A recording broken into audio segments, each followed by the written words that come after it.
What's up, everyone? How we doing?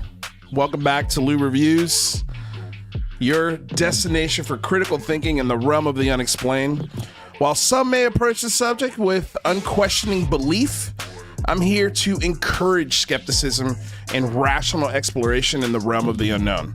We'll dive deep into claims, separate facts from fiction, and sift through the evidence to get to the truth. Our mission is to challenge conventional wisdom, to ask tough questions, and to shed light on the mysteries that continue to captivate our collective imagination. Today, we're going to be diving into the issues surrounding UFO Twitter spaces. I have been spending a lot of time listening and interacting with these UFO Twitter spaces. And I have noticed just a really disturbing pattern. And I'm going to go over all of it. Despite being labeled as safe spaces, they often prove to be anything but, especially if your beliefs don't align with those deemed acceptable by the community.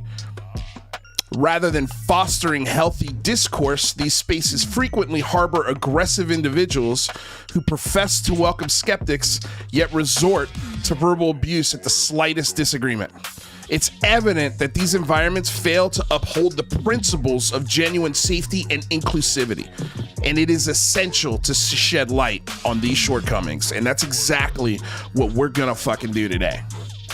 I'm a little fired up, only because I was working and also interacting in a Twitter space since about 7 in the morning. I was listening to most of it for the most of the day, and then at some point I just showed that I was in there. The conversations when I did pop in there at first were really cordial, really respectful. There was some great questions asked in that space, but it was unrecorded.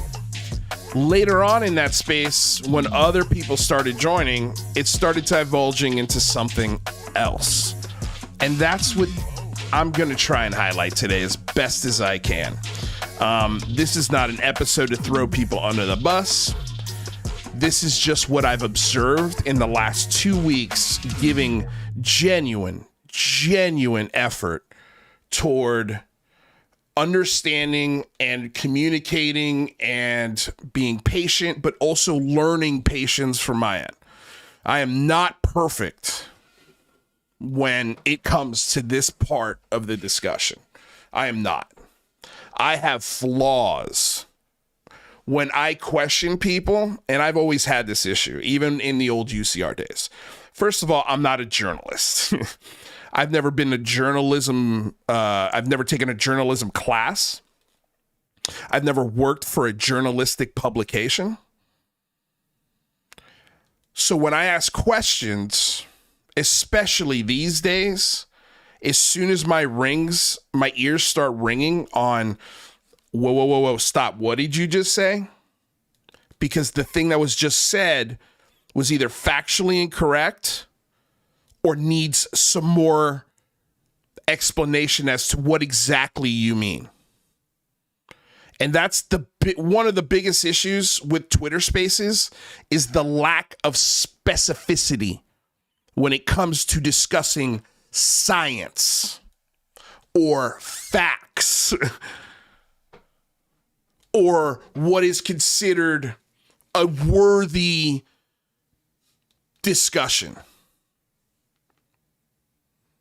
Everybody's allowed to believe whatever the hell they want. I will never be able to stop people believing. That's absurd. Everybody has their own journey.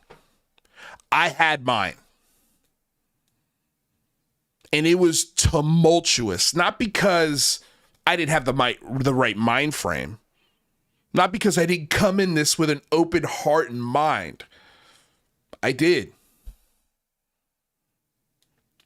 I shared who I was. I shared my experience with a UFO. I've expressed my frustrations and how I don't have an answer on that experience. I've tried to relate to other experiencers as best as I can. But the one thing I've never done with my experience is use it as fact. Never once will you find me using my experience as fact or something that I know that is undoubtedly 100% alien, even though I have no fucking clue what it was. But the community would like me to stamp that with alien. It's gotta be, Lou. What else could it have been? There are so many other explanations. So many other. And for a long time, I didn't like those explanations. My belief system fought against those things, those answers, those possibilities. I'm sorry if I didn't say hello to everyone, but welcome. Thank you, Shane, for gifting a subscription. And thank you, Complizier. Wow. Lou brother out there. I mean, 9 months. Holy shit, man. Thank you. Shane, please. This is good. We're going to get to you in a second. I don't want you donating $1 to this show. Because while I was... fuck it. Let's get to Shane. While I was going through spaces, first participating in them, running a space, and then going to listen to the reactions anonymously in those spaces, because the reactions change depending on who you're in front of or who can see you. If they don't think you're in the room, they will talk all the shit. Like, there is no limit. There is no limit to how much shit they will talk about you. When you're in the room, it starts out respectful, but then it always turns. Always. And it's always to just today. Look, just in the last 24 hours. Today in a space, I was called a fat retard by Heather Birdie like 5 times. All because I said in a tweet, how can you be an atheist and believe in UFOs at the same time?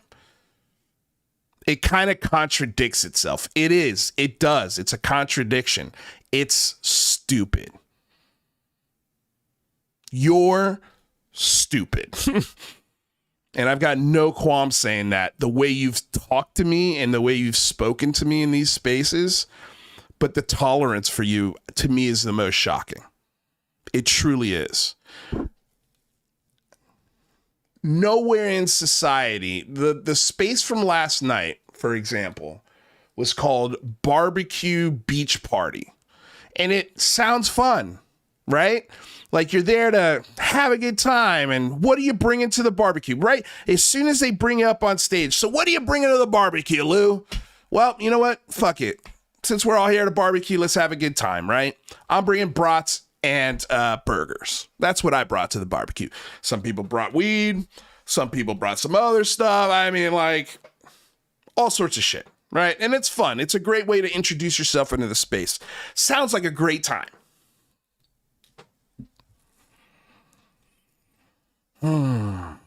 But before I got into that space, while scrubbing through the space, the parts that I wasn't there for because I was doing my own space, having a conversation with someone else, and we'll get into that in a moment. What I started listening to, because I had to listen to, because like I had some of these spaces are 5 hours long, so I'll put them on 2 times the speed and kind of just scrub through them as fast as I can to find the moments that I'm looking for, and I'm going to share those moments in a moment. But the one thing I noticed, and I was going to clip it, but I didn't. And maybe now, especially after the things that have been said in the last 24 hours about me, without any aggressiveness, as far as I'm concerned, that meets the level that's being thrown at me. I mean, it's not even a comparison. In this same space, I was, well, or is it a different space? Now I'm confusing spaces. But in one of these spaces last night, oh, yes, I joined Matthew Wright in a space last night after I heard UAP Mike compare me to fucking Hitler. And then another guy chimed in with, my brother is a director or something in Hollywood and he works for NCIS. And guess what? I've got a part for Lou playing a dead body in the LA River. Then I'm met today with, you're a fat fucking retard. Now, let's just imagine we are at an actual barbecue. And I show up with brats and some burgers. And this is the beach party, right? This is a beach party. Well, heck, maybe you might run into some folks that maybe you've had some issues with in the past. But now we're face to face. We're on a neutral ground. And we're at the beach, man. Like, let's have fun. Let's throw football. Let's cook some food. Let's jump in the water. Let's go boogie boarding. Let's fly a kite. Right? And maybe in these activities, maybe we could come to some sort of consensus, man. We don't have to be friends. I don't want to be friends with any of you, if I'm being honest. None of you. But if we want to be cordial at the very least, if this was a real party and everybody was gathered around the bonfire, right? And we're having conversations and it's a good time, guys playing guitar, and then someone stands up and yells, "Shut the fuck up, you fat fucking retard." Not once, not twice, not 3 or 4 times, but 5 times. And your response to that is simply, okay, is that why we're here? This? Okay, so let me get this straight. If I don't believe your experience, or if I'm questioning your experience in the most respectful way I can, because let me tell you, it's hard. There is no fucking right way to interview an experiencer. It's almost impossible, because at some point they get really pissed with the questions you ask, just for trying to get a better understanding of what's happening, not only in the experience, but around them. What's going on in their lives? What's happening there? And I got to be 1,000,000% honest with my audience almost every single time I DM, chat with, share information in a very confidential, caring way from one human to another human being. The things I always get, always. The first is how lonely they are. My husband's away all day. My husband's got a broken back. I can't go anywhere. I have no friends. I cannot tell you how many people are incredibly lonely in this conversation. And these spaces are a great place to interact with people. And I get it. I totally understand. Finding other people that share that common language, that common interest, there's nothing wrong with that. But what that turns into, going back to the real beach party, at what point do other people in the party go, "Hey, fucking shut up. Like, stop saying that. Let's just fucking stop." Because yes, he might be making you uncomfortable, but he's not degrading you. He's not looking at your body and picking it apart and seeing what's wrong with it and then weaponizing it against you. He's not calling you mentally retarded. So this response that you're giving, at what point does the party go, "Get the fuck out of here. You got to go," because the vibe was fun. But instead, they shut up. Their silence, your silence in this, is your complicity for it. These spaces are only safe for the people who contribute to the echo chamber. And that's why there are no skeptics in there. That's why there are no real scientists in there. There are a bunch of theorists. There are a bunch of researchers. There are a bunch of experiencers. But no one with any hard data.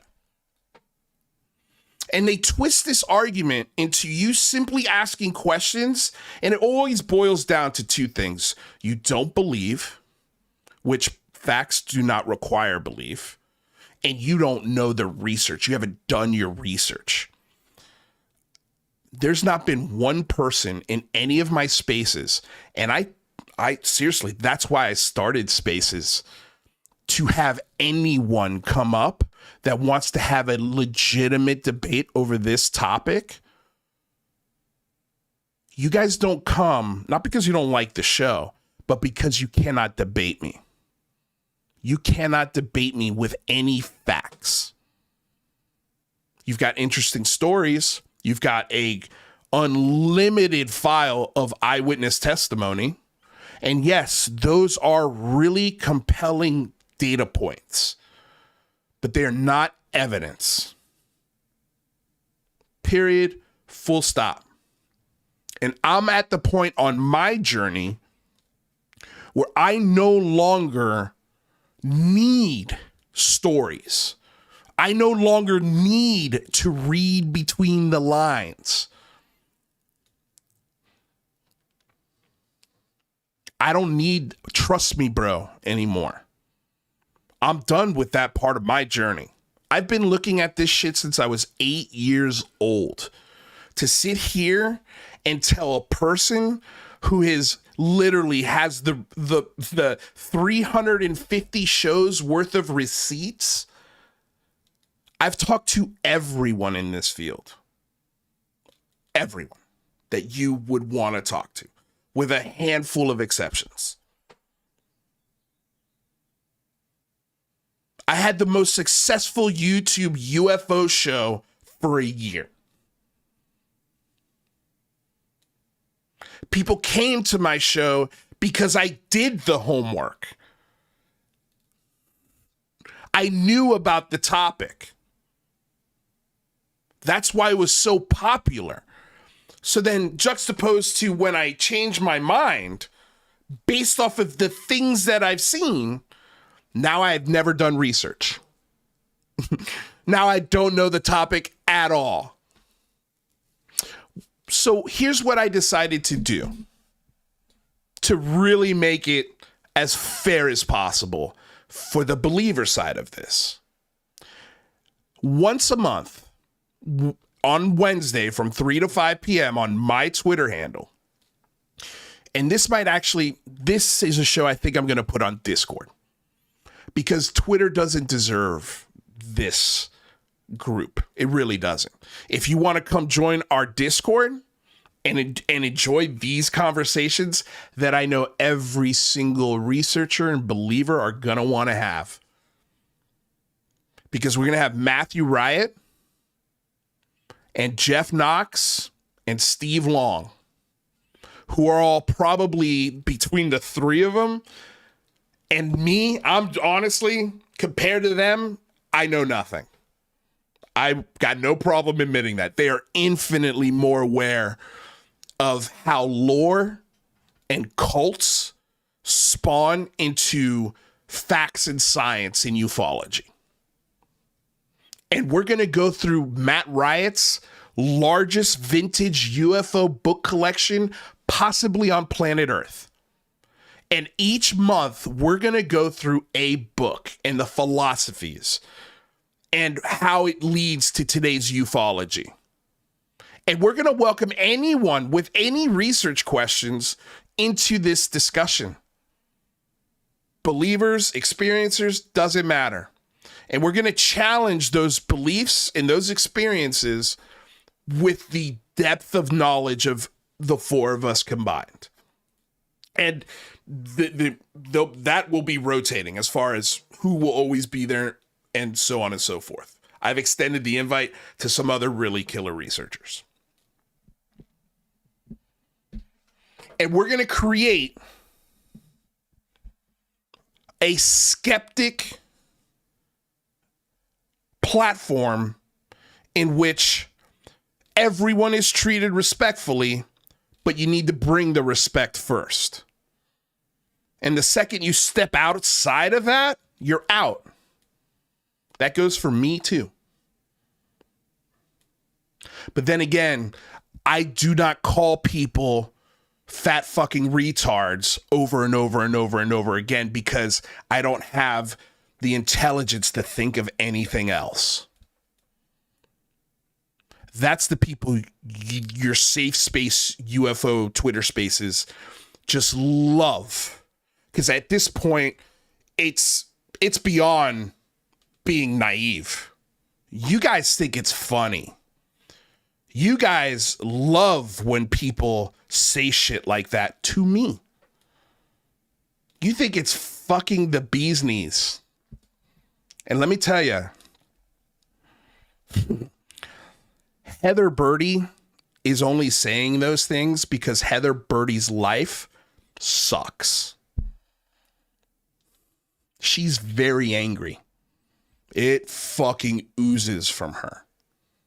And I believe, if I'm not mistaken, where this started really was she used to be Lilith Rising on Twitter. And when Lilith Rising was an account on Twitter, she was saying that she was going to release documents that were going to be damning to me, which never came out. And I challenged her to release them. And I told her to go kick fucking rocks. But now she's out in the public with her face and name out in the open, and she's telling everybody how much better she is than me. Well, Heather Birdie, if you want to compare who's done more for this community, come talk to me. Come talk to me. Let's compare what I've done for the UFO Twitter community to what you've done to the UFO Twitter community. And then what I'd really like to do is dive into what you've accomplished outside of Twitter. What have you done in the real world? What do you do now? Where do you live? Who loves you? Things like that. Because I have a feeling my answers will be better there too. Infinitely better. Because I don't talk and treat people like you. And there's going to be people who pull my Twitter space from a couple weeks ago when I went through this exact same scenario where people were yelling and basically fucking throwing death threats in there, comparing me to Hitler, like all the bullshit, calling me retarded and fat, and just ganging up on questions. And so I did a space where I was like, fuck this community. Fuck believers. Because you guys always espouse this idea of respect, but you never fucking give it. You never fucking give it. And there's some really fun audio that I have that is going to highlight this fucking beautifully. I'm tired of the fake ass people in these Twitter spaces because it really does allow you an opportunity to be as fake as you want. In DMs, you're super nice, totally understandable. Yeah, you get it. And then you're literally co-hosting spaces with the same people that I just got upset about. And that just demeaned me in front of a whole bunch of people that continue to weaponize this social media to hate someone who's done nothing but try and do good in this discussion. And yeah, I have my faults. I have moments like that space where I just fucking lose my patience. I'm pushed to the fucking brink. I have tried so fucking hard to genuinely connect with everyone from all walks of life in this community. But again, and I've said this a million times, my tolerance for bullshit is done. I would never sit at a party at the beach or wherever the fuck you want to put this party and let somebody call one of my friends a fat fucking retard without saying, you need to fucking go. Get the fuck out of here. First of all, did you mean that? because it sounded like you meant it. And then once we establish what's going on, get the fuck out of here. Because that's what real friends do. That's what people who are trying to set a standard actually do. But that is non-existent in these Twitter spaces. And the one Twitter space that was comparing me to Hitler and talking about me being a dead body on television, thankfully for them, wasn't recorded, because also in that Twitter space, I got a fucking physical assaulted threat from UAP Mike. He's like, I dare you to call my wife fat. And at this point with that maniac, yeah, I'm calling your wife fat. So I said it. And then he said, oh, just wait. He made a lot of threats in that recording. And if anybody happened to record that, please send it my way, because I would love to call the local police in Pennsylvania and Pittsburgh and show them all of the memes and show them all of the messages that I've received from UAP Mike. And trust me, I have screenshots too, asshole. I just don't have to fucking put them out there. But now you physically threatened me. Now you've actually committed a fucking crime. But the space isn't available anymore. And I didn't record it. But I know people heard it. I know a lot of people heard it. And was there any defense for me? Fuck no. Hell no. So if you have that recording, please DM me. Or get at me at Twitter at Lou Angeles, or you can email me at bigeasylu@gmail.com. If you have a recording of that, I would love to call the Pittsburgh Police Department and report UAP Mike Boyle and his absolute maniac wife. Nothing would bring me more joy. And if you do want to meet in person, Mike, I look forward to it. I'd love to see any attempt at any physical threat to me. I don't encourage it. But yeah, I'll welcome it. You want to hit first? You want to swing first? Please do. Please do. It's insane. Absolutely insane. And then what happens? We're hosting Twitter Spaces with him right now as we speak. So this gets me to Shane.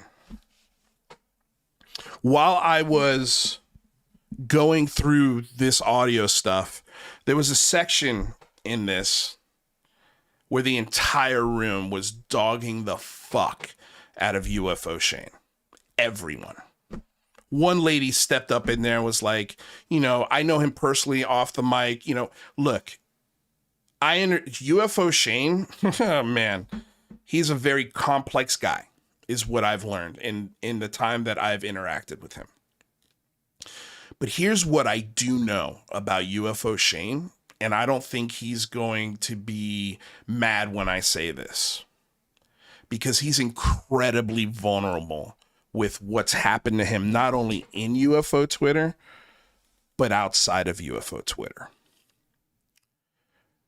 Within the last couple of years, I know he's lost his mother, who, from what I can understand, wasn't the best mom. His brother has stole from him. He was manipulated and used by UAP Mike and uplifting tweets and King Milk Fart. And apparently some people at Skinwalker Ranch. This guy's been fucked with to no end. He's been given money to look into this shit.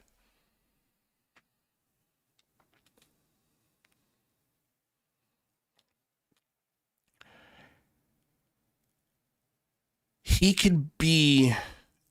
There's so much trauma in UFO Shane's life that he at some points has resorted to methamphetamines and some very dangerous hard drugs. And he finds a lot of solace in drinking his sorrows away these days. And the part that kills me, man, is that he's a really talented, very nice man. He shouldn't be where he is, but because of his surroundings, I don't think he got a fair shot. I really don't.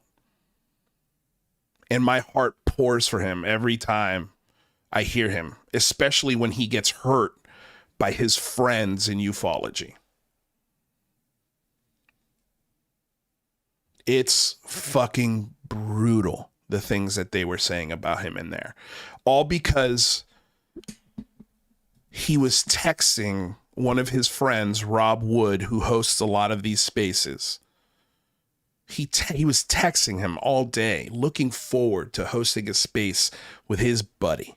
He was texting him. He has his phone number. And Shane gets home all excited, ready. Like, the spaces for Shane are his happy place. It's the only place that he can come and really let loose and have a good time because it's free. Because he's a chicken farmer.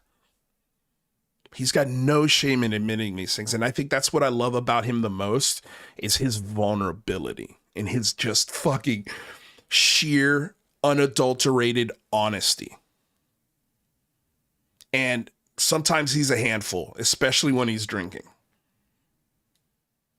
But if I was close to where he lived, I would have him for dinner all the time. Like, over for dinner. I wouldn't eat Shane. Unless, of course, it was the apocalypse. Even then, it'd be tough. So when Shane got home and he started his space and he saw, or he was going to start his space, or he started his space. I think he started the space and he invited all of his friends. And instead of joining him, they started their own space. And yeah, at the surface, what's the big deal? Who cares, right? Like, everybody's allowed to start their own space. But this guy's got your phone number. And you agreed with him to start this space together. But let's be real. You guys don't fucking like him. And the audio that I heard from this space, by the way, I'm going to have the link to this whole space after the show, so you guys can go listen to the whole conversation for yourselves. And you come back and tell me what they said about Shane as a collective and what other people stayed silent on when he was getting dogged. Speaks volumes. It's not fucking right. It's not right that the Love and Light crew get to decide who fits into this Love and Light category.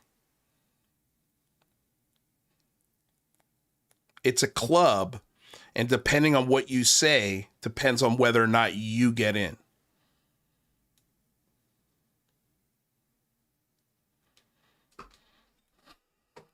So, where do I start? I guess let's pull up the audio. Where do I start? We're half hour in. So let's switch to the old Lou reviews.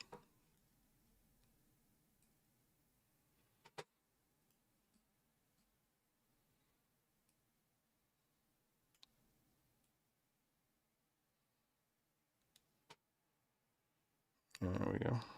As big as I could get it, I think.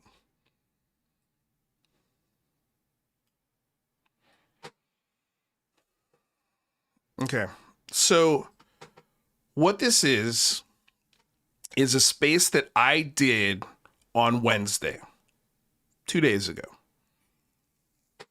And in this conversation, we had a gentleman by the name of UFO Mean Girls come in, and we had a back and forth on first what I said to Doty, or what I did with Doty, and he didn't think it was as good of a moment as I did. And that's not the part I'm going to play. I don't want to play that part. I want to play a little bit after that. And it's really after somebody makes a really wonderful point about whistleblowers. And what does a real whistleblower look like when they're whistleblowing? And the answer to that is Edward Snowden. The answer to that is Julian Assange. That's what real whistleblowing looks like. And if David Grush was a whistleblower, a genuine whistleblower, the secrets that he would have would be a lot bigger than the ones Edward Snowden has. A lot bigger. I don't think anybody would argue that. But yet, David Grush doesn't live in Russia because of the secrets that he's about to spill. David Grush doesn't have a PR team, the best PR team that money could buy, standing behind him. David Grush doesn't even have mainstream media standing behind him. And as far as I can tell, there's been no veterans that have served with him that are standing up and saying what he's saying is right. There's been no attempt to silence him. There's been no attempt to make his life uncomfortable. And why is that? So that's where this starts. And this is quite a long clip. And I'm going to let it play out, and I'm not going to say a fucking thing. I'm going to let this whole clip play. It's unedited. And then at the end here, it picks up what happens after MySpace ends. So that's where we'll stop, and we'll just discuss what was said here between me and the UFO Mean Girls account. Because I want people to understand how I'm coming to this conversation and what my faults are, and whether or not the faults that I have in these conversations are worthy of the treatment that I get when I enter these conversations, or the shit that is talked about me when I'm not there.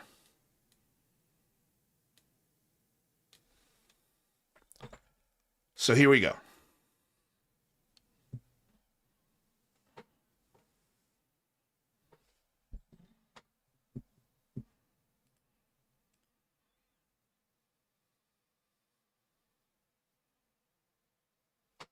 Oh, wait.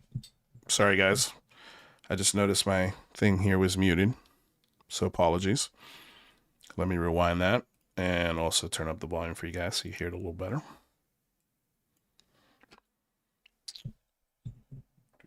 Here we go. You want answers. I want the truth. You can't handle the truth. Thank you for the contribution. You made an excellent fucking point. I mean, you absolutely nailed it. And this is what I was saying in Spaces yesterday.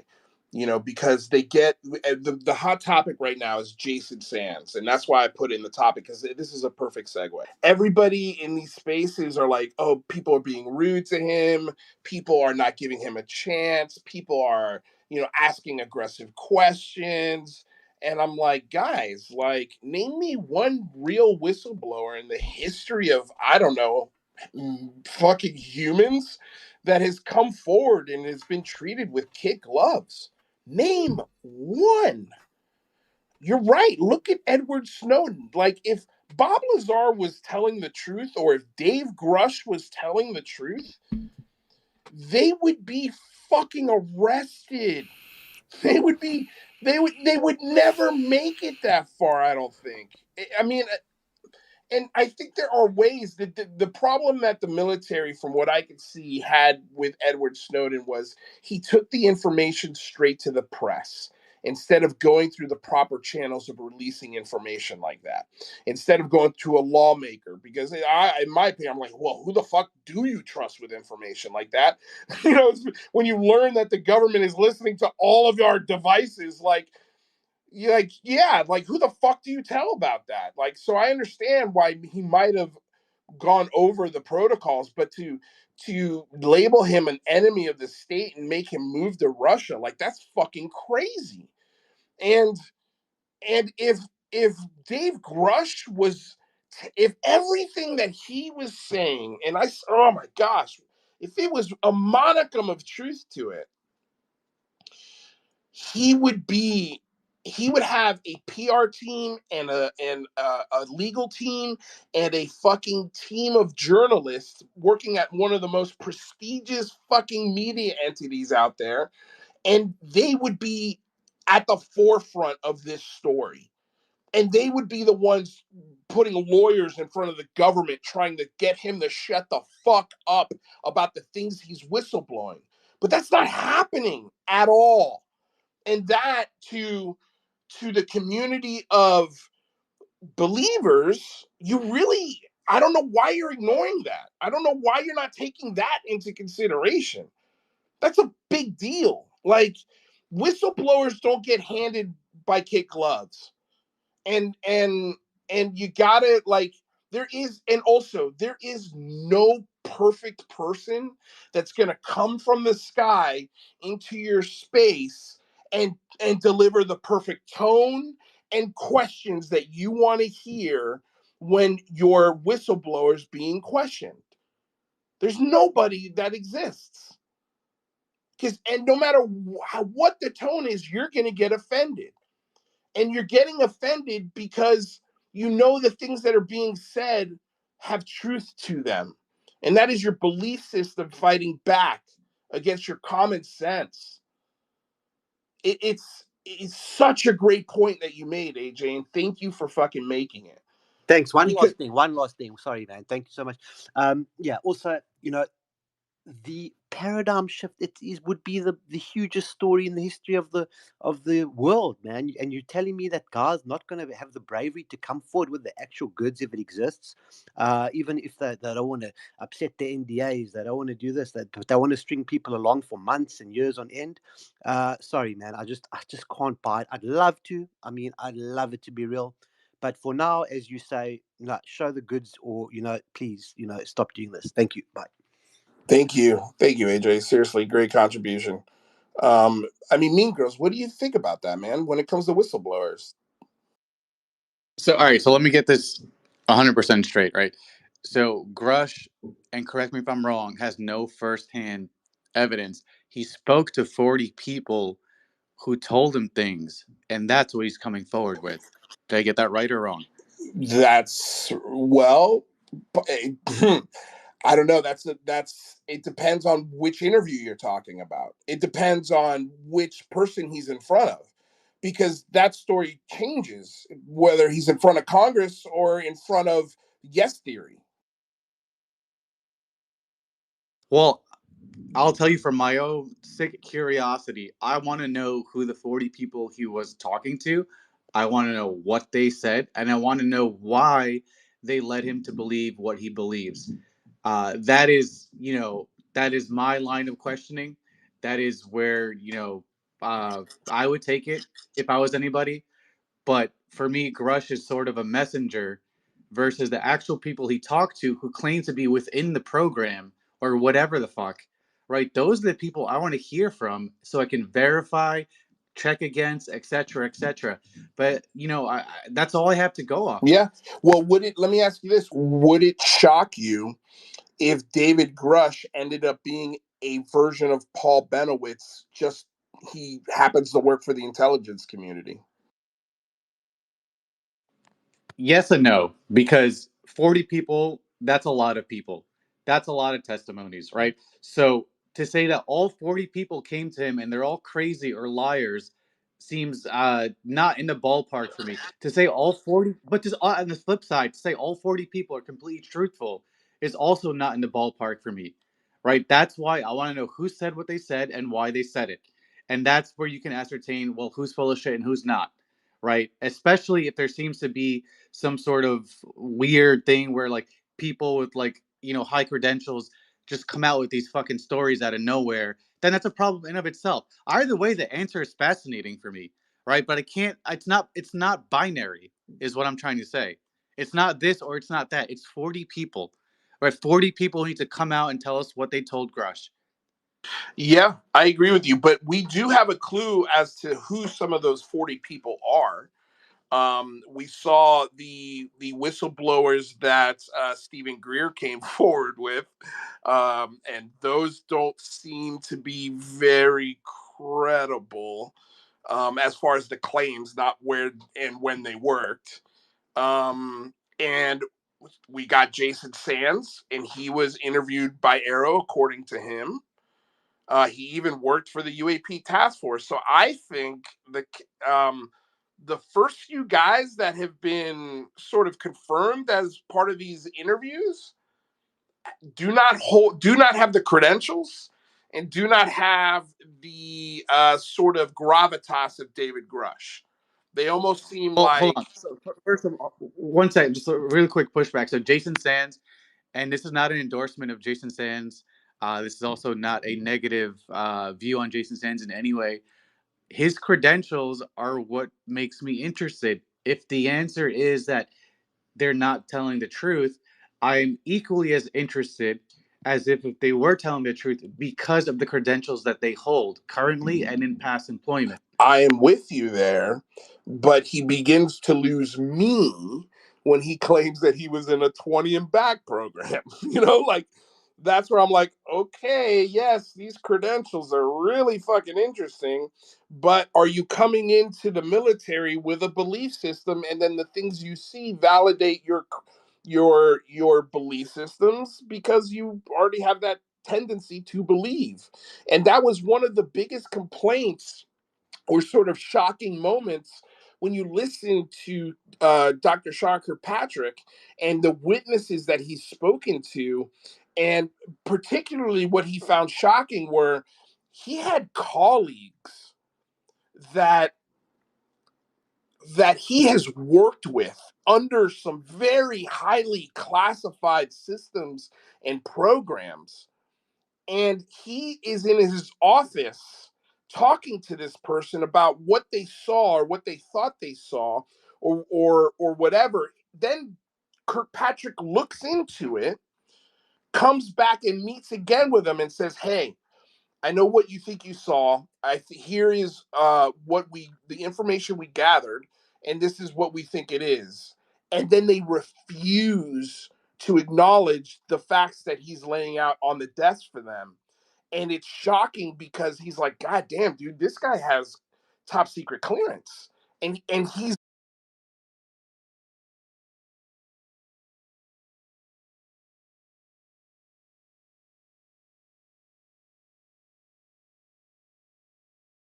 or the Manhattan Project. You can have the entire fucking military sector, I'd say, I think it was around 2017.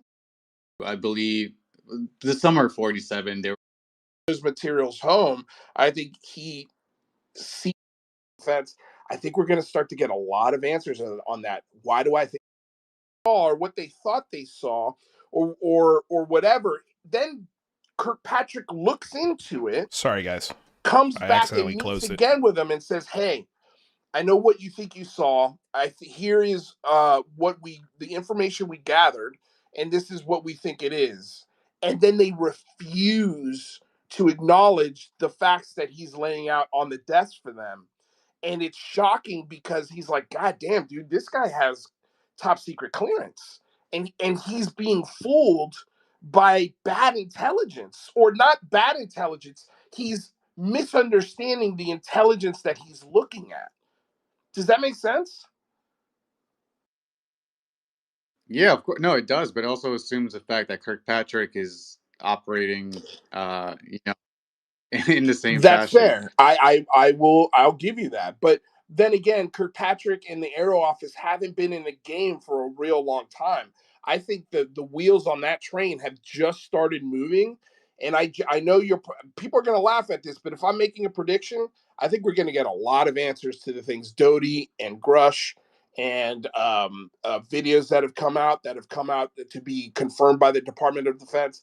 I think we're going to start to get a lot of answers on that. Why do I think that? Because that's what he said.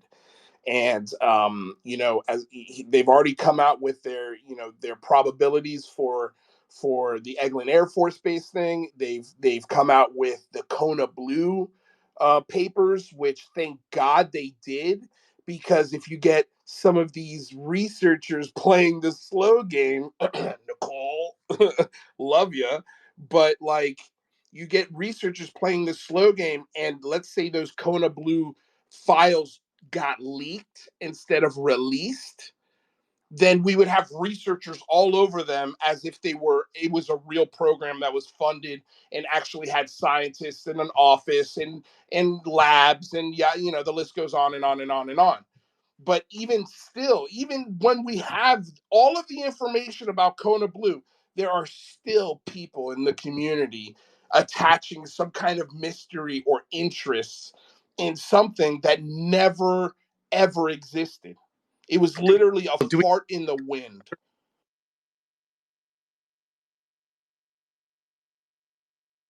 know if anything came after Kona Blue?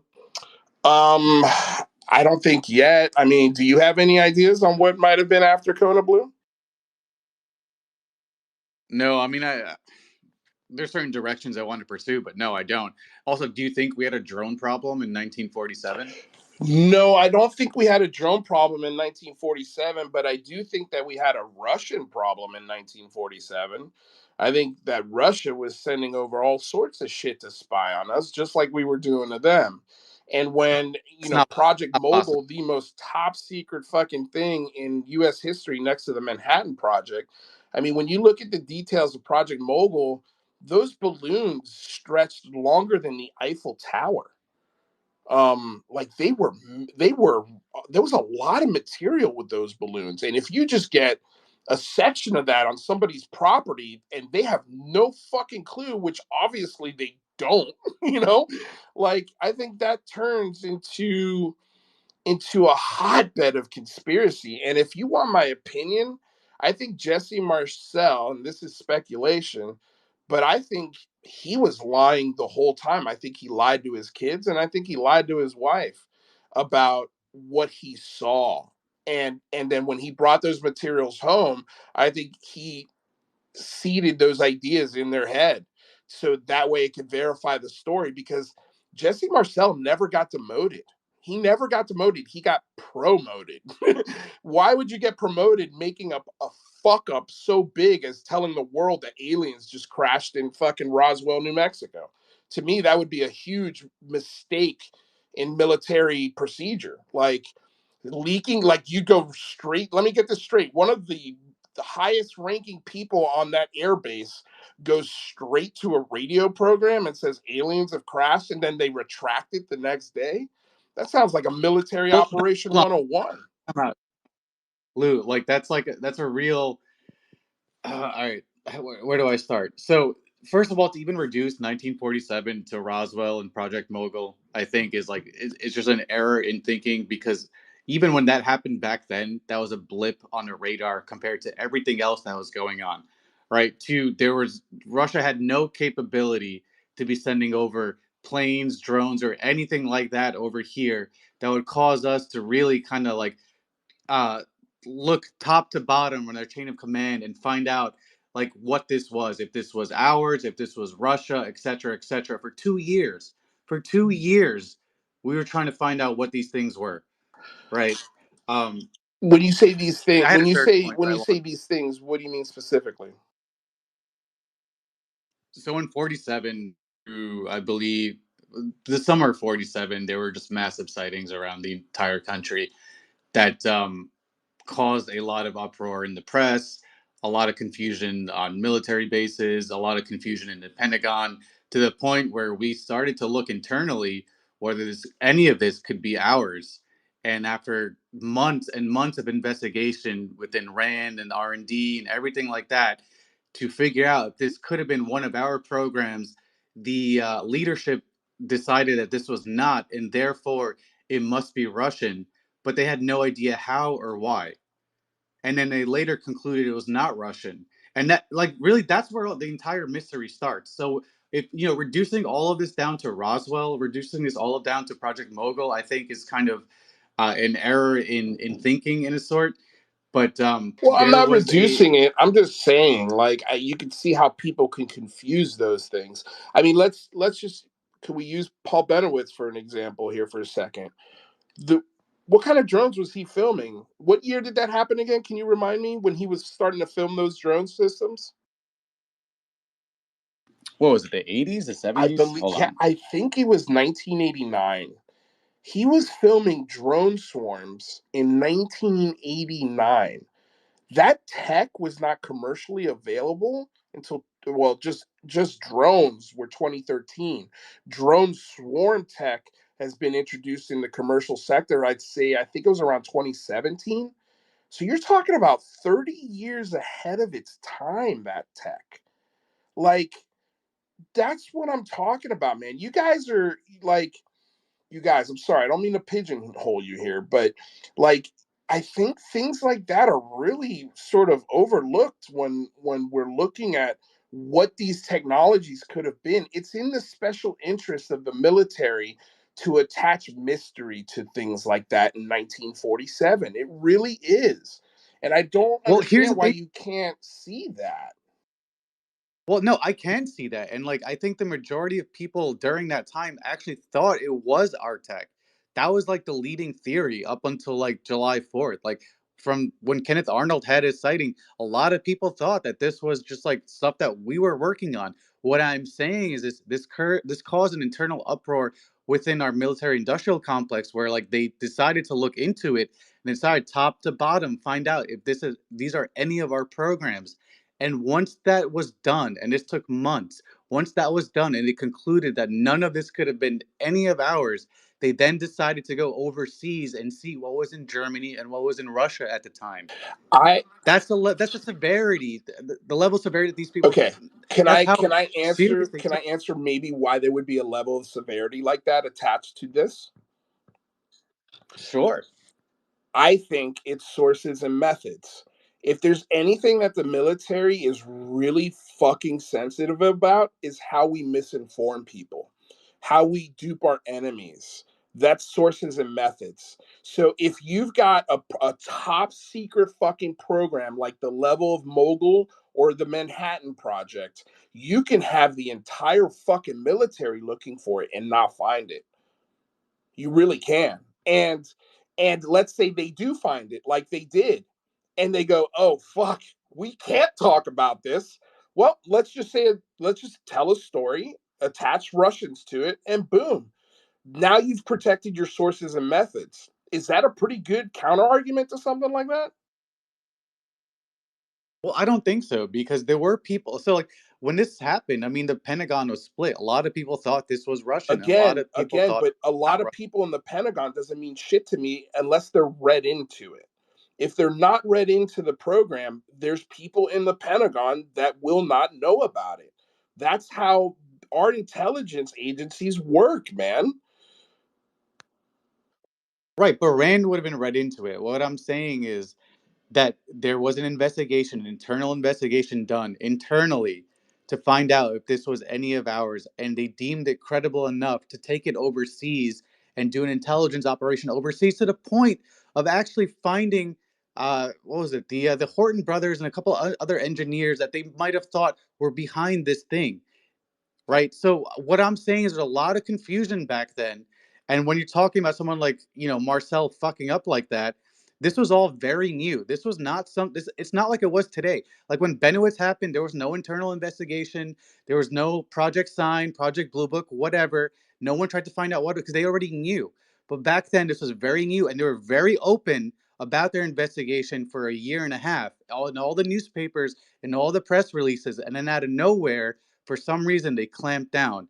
And really that's where the mystery starts, at least for me. The there starts for me in 47. And that's why. Yeah, that's okay. Um Yeah, I think the more logical explanation to those things is sources and methods and protecting how we disinform people.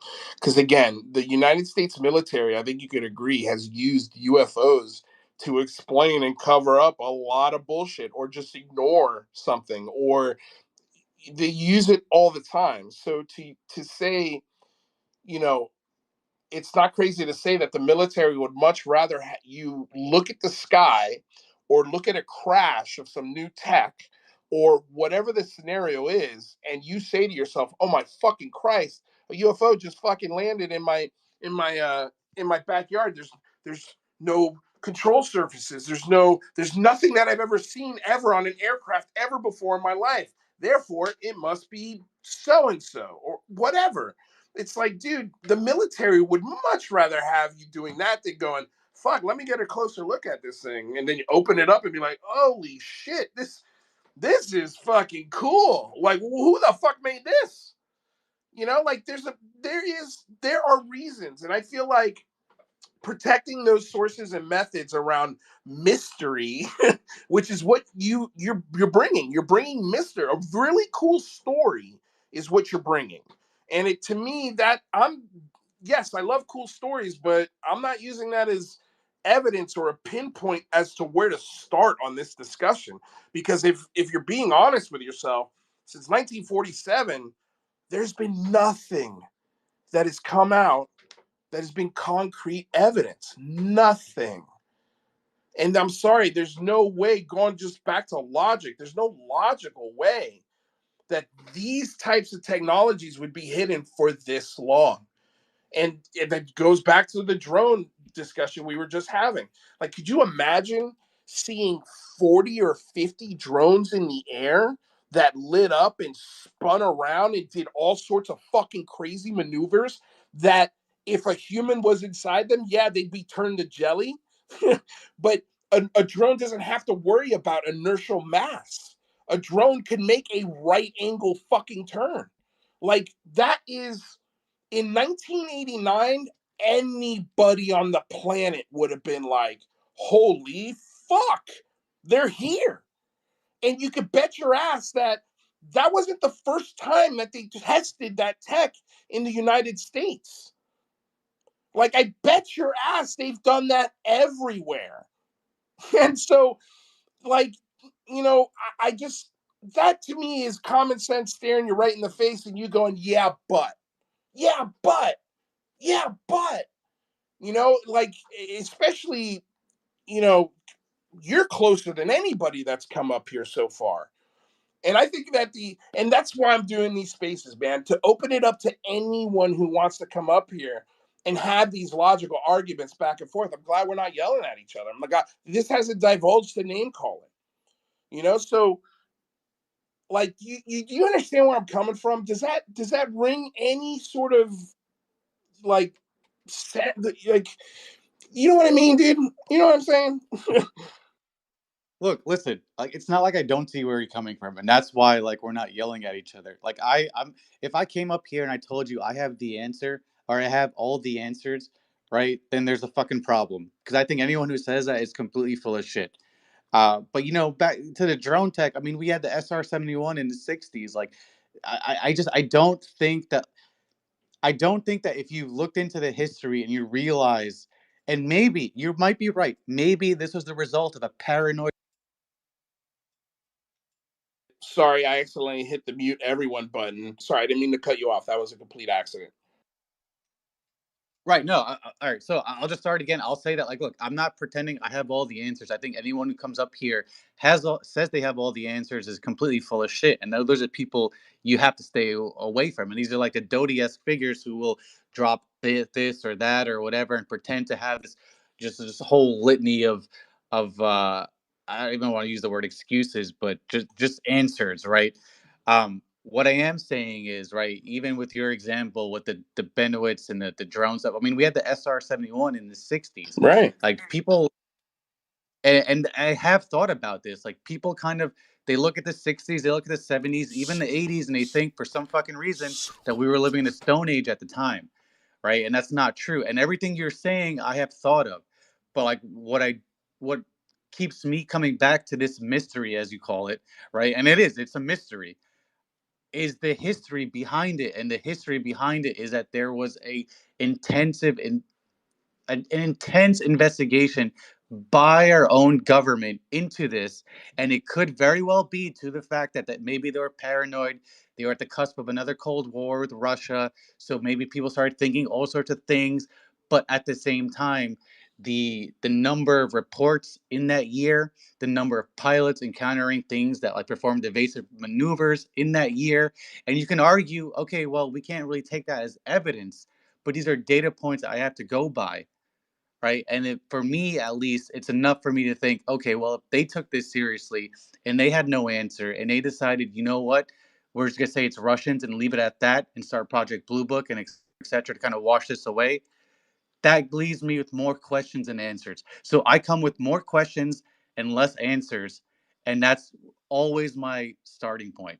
So when I hear someone like you, Lou, come from the opposite side saying there's nothing there completely, I respect your opinion. I know why you come from that point of view, but at the same time, I disagree to a certain extent, and that's all I can really I offer. know. And guess what, man? I was right where you were when I was doing UCR. I was right there, exactly where you were. And I think that's why we got a lot of hatred, because when we did the shows, we did it with that mindset. Like there's a there.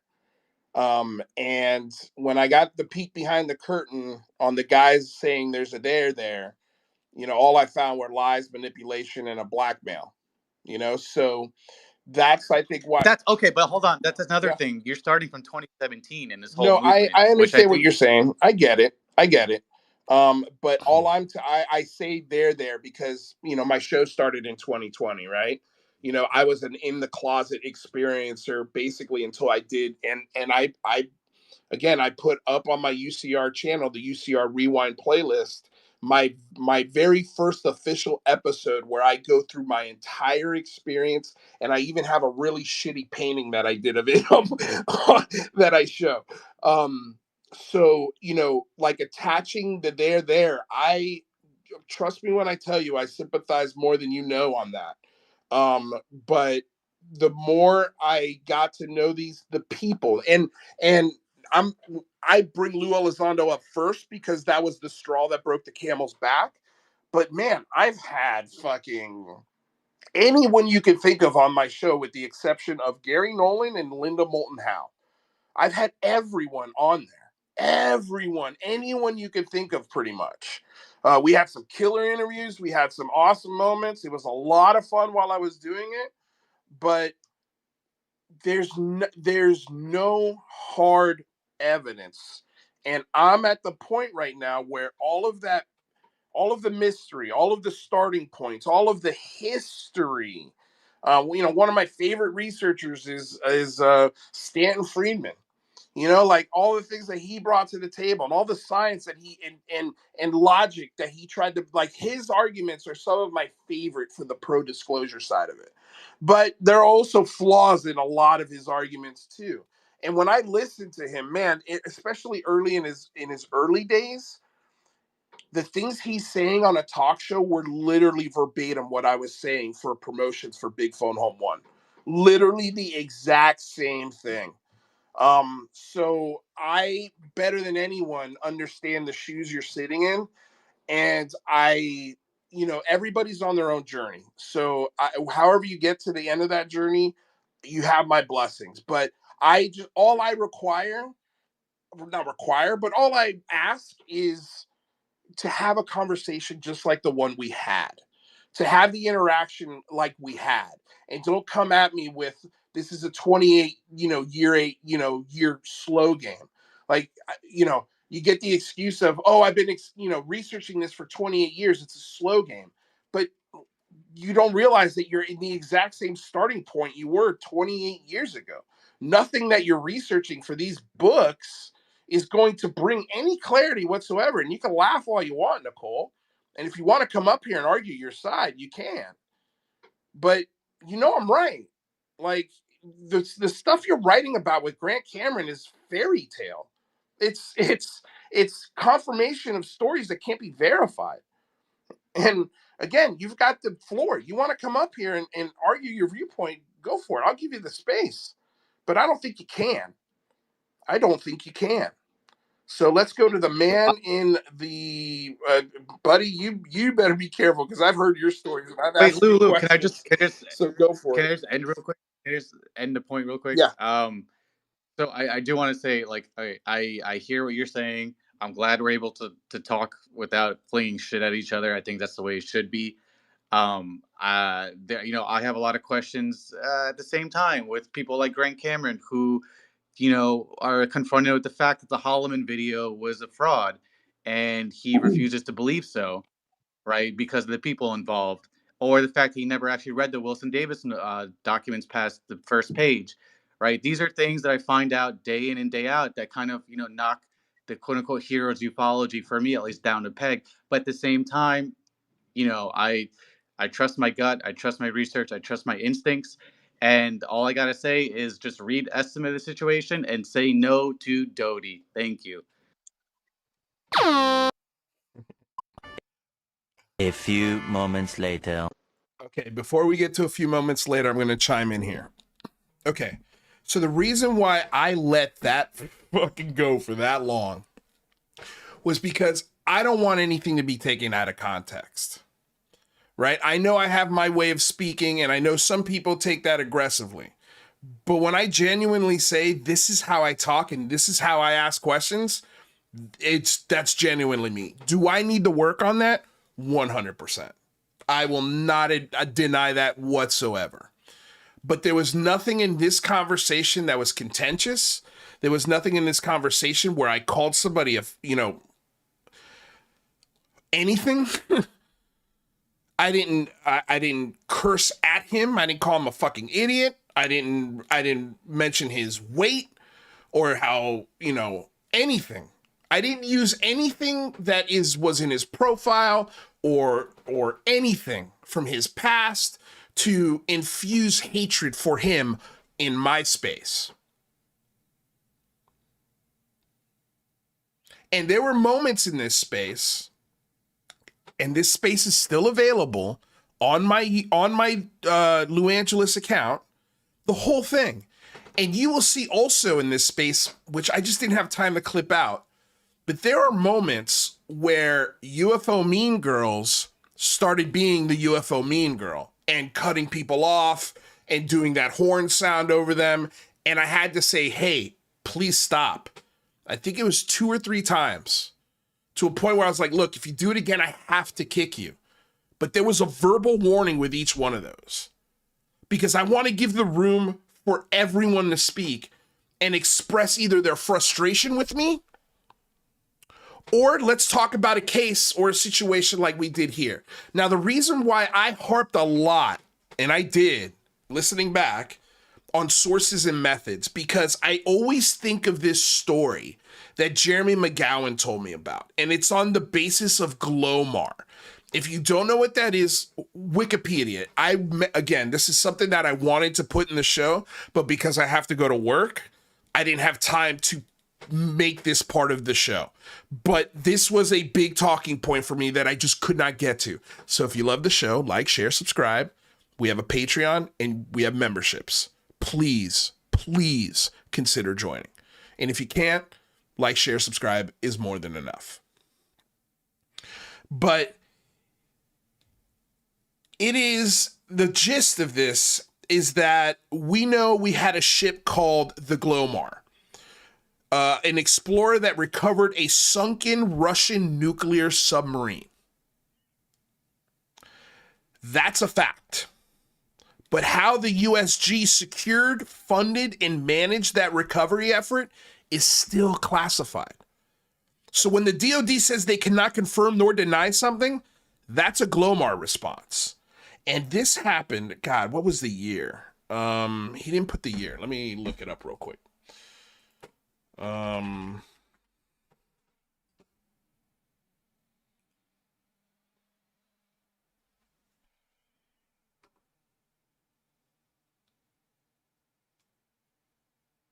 It was, first of all, the term was originated in 1911. The CIA Soviet submarine recovery was in February of 1975. So that's almost a 50-year-old classified sources and methods scenario.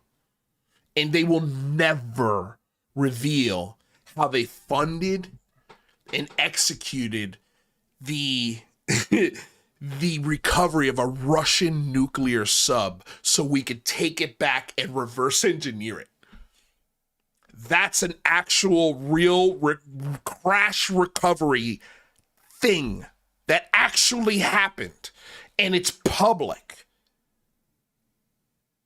So when someone launches an investigation within the Pentagon looking for a sources and methods secret, there's a good chance, unless they're read in on it, that ain't gonna happen. So that's when I talk or when I speak to people or when we have back and forths, it's information like that that's in my brain when I'm talking about it. And because I didn't remember the name of the actual thing or the year, because this was referenced to me. I talked about this on the show, like, I think it was 2 years ago. But again, this is the stuff I've researched. I know about these things. And these are the things that got me to change my mind on my belief system. And never once in that 25, 30 minute, I mean, what time is it? Almost 30-minute discussion. I let it breathe. I let him say whatever he wanted. I never once belittled him for his beliefs. I never used, and this is where the next clip comes into play. I never once said, no, it doesn't exist because you don't have any bodies or any craft. Never once did that come out of my mouth in this whole back and forth. That's really important for me to convey to you, my audience, which, by the way, it's a big one today for me anyway. 146 live here on YouTube. Thank you. Like, share, subscribe. And then I don't even know how many we have on Twitter right now. But thank you guys for being here. So let's see what happens when UFO Mean Girls leaves MySpace and goes into a different space. UFO Mean Girls, thank you for going head to head with Lou today. And this one, I'm going to stop and comment on because this, I've got some fucking things to say on this part of it. And the first thing I'm going to say is there's a gentleman in these spaces that has just popped up here within the last month or so. His name is AKA. His @ is CRGREXBCYNA.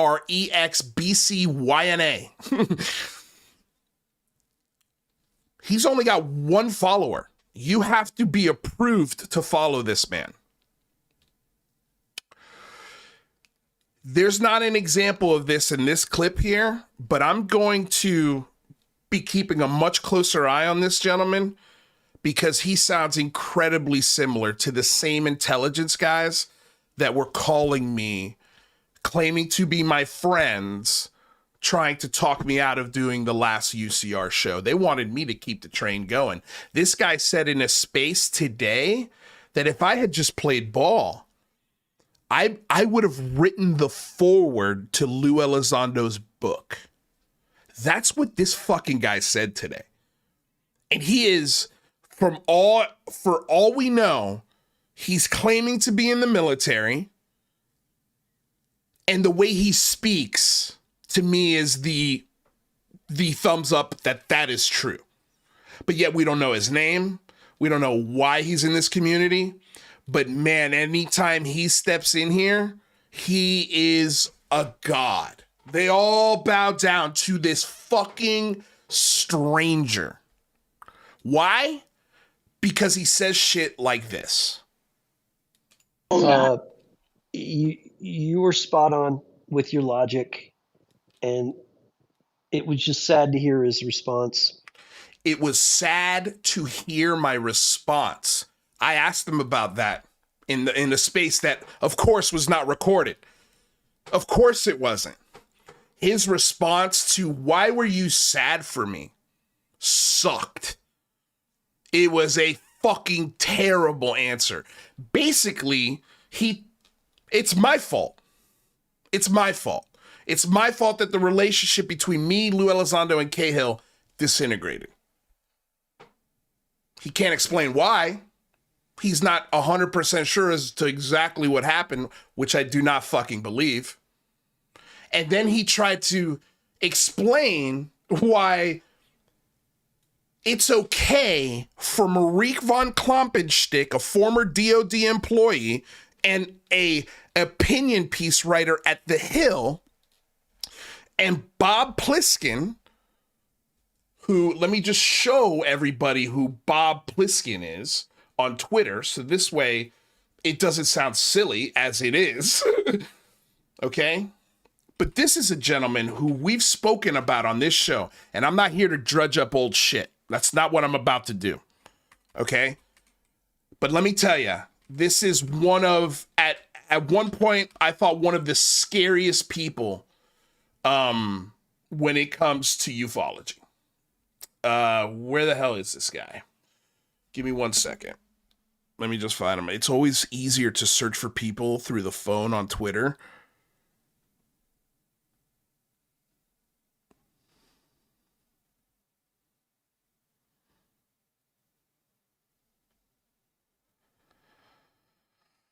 Man.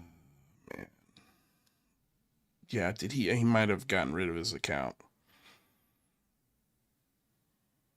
Matt, you're in the chat. What's anyway, it doesn't matter.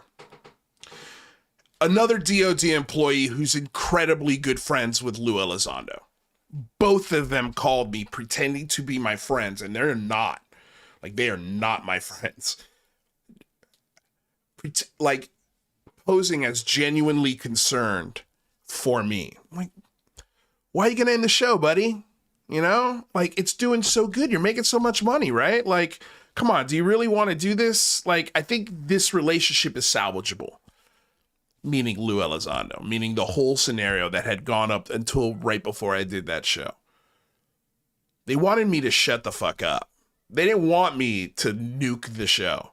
Because I think eventually when all of these old UCR episodes are released, and all of them eventually will come back out, it will show a timeline of how someone goes from full support and essentially mouthpiece for this movement to these guys are fucking lying and beware. Something's not right. All I know is that whatever these guys are selling is bullshit. And now here comes this guy telling me I could have written the foreword to Lou Elizondo's book. That's the same shit I was hearing from Richard Butt. That's the same shit I was hearing from, well, not Rob Heatherly, but Bob Pliskin and good old Marieke von Klompenstick. There's no fucking reason in the world why former intelligence guys should be calling UFO Twitter YouTube hosts to do a wellness check on them. I don't need your fucking wellness check. I've got a family. They did the wellness check on me, and they convinced me to end the show and take a fucking break. Not you guys. Along with the fucking death threats that I was getting, of course. That, obviously. But that goes without saying, right? So I'm sorry, but just this guy is insanely intriguing. And I think the community should be demanding more answers from who this fucking person is. But no, they don't want to do that. That might be rude. Oh, with Lou reviews? I tried to be nice. I'm also really wasted, so I don't know if I did if I was a proper presentation. UFO drunk girls. I like this evolution. You certainly can hold your liquor better while holding on to ufology better than Shane, bro. Well, that's good to hear. But it's hard to go up against someone that's like, yeah, but show me the evidence. And it's like, well, you don't understand the history. So, like, you don't understand why I think there's a there. But you're going to be like, show me the UFO, show me the alien. When did I ever say that? When did I ever say that? In that whole presentation. This is what they whittle your patience to. They whittle it down to show me the aliens, show me the bodies. When that was never once mentioned in that whole discussion that we had back and forth. That's insulting. It really is. Because it shows that the conversation we actually had was not in good faith at all. I didn't whittle your arguments down to that. I was going, hey, you're on your journey. I'm on mine. I used to be in those shoes too. I think you're wrong. And here are my reasons why. Nothing, no offense. And then that's met with, oh, he just whittles everything down to show me the aliens and the craft. No, I'm sorry. You don't get to do that. Well, you do. You can do it. But when I see it, I'm going to fucking call it out. I can't stand this shit. You know, and while this guy is saying he feels sad for me, all of the people in this chat are clapping it, hearting it. It's just like, oh my God, Lou's so sad. He's so sad because he's got a brain on his fucking shoulders. Poor me. Poor me that I can look at everyday life and decipher that there's nothing special about it. Oh man, let me tell you, just get out all of the fucking towels for all the tears I'm crying over that. Somebody said the other night, interacting with this community is like having a deep conversation with the kiddie table. And that's not everybody, but that's a lot of you. And what happens is you pose, just like you did in my room, you pose as if you're trying to have an honest conversation and a genuine dialogue, and you're drunk. I didn't even notice you were drunk. Like I couldn't even imagine what kind of points you would make if you were sober. Because a couple of the points I'm like, yeah, okay. Yes, I agree with you here. I don't mind giving that room. I really don't. But I also don't like people going into other rooms and simplifying me. And then that encourages what happens next. And then everybody is zip up. Yeah, I think I'm going to not say anything to that comment I just heard because, well, I really fucking do hate that guy too. But I'm going to play this neutral person as if I do like him, even though I can't fucking stand him. Why? I have no clue. That is some of the most catty, fucking gutless behavior I've ever seen. And again, just take this out of a Twitter space and put these moments, like we had that cool conversation, right? And now I'm like, hey, I'm going to go grab a beer. But hey, dude, it was good talking to you. And then you walk back to the cooler where the beers are in the kitchen. You open one up. And then you accidentally eavesdrop on this guy talking shit about you or the conversation that you had and whittling down everything that was just said to bullshit points that you want to make in front of your friends. But then it doesn't end there. There's more. I mean, it's hard. It's just, there's no conversation there. There's no conversation there. There's no conversation there. So what was that? Turns out it was a waste of my fucking time. How would any logical person turn around and look at that? And you want scientists in these rooms? Fuck if you're ever gonna, fuck. God bless any scientist that even tries.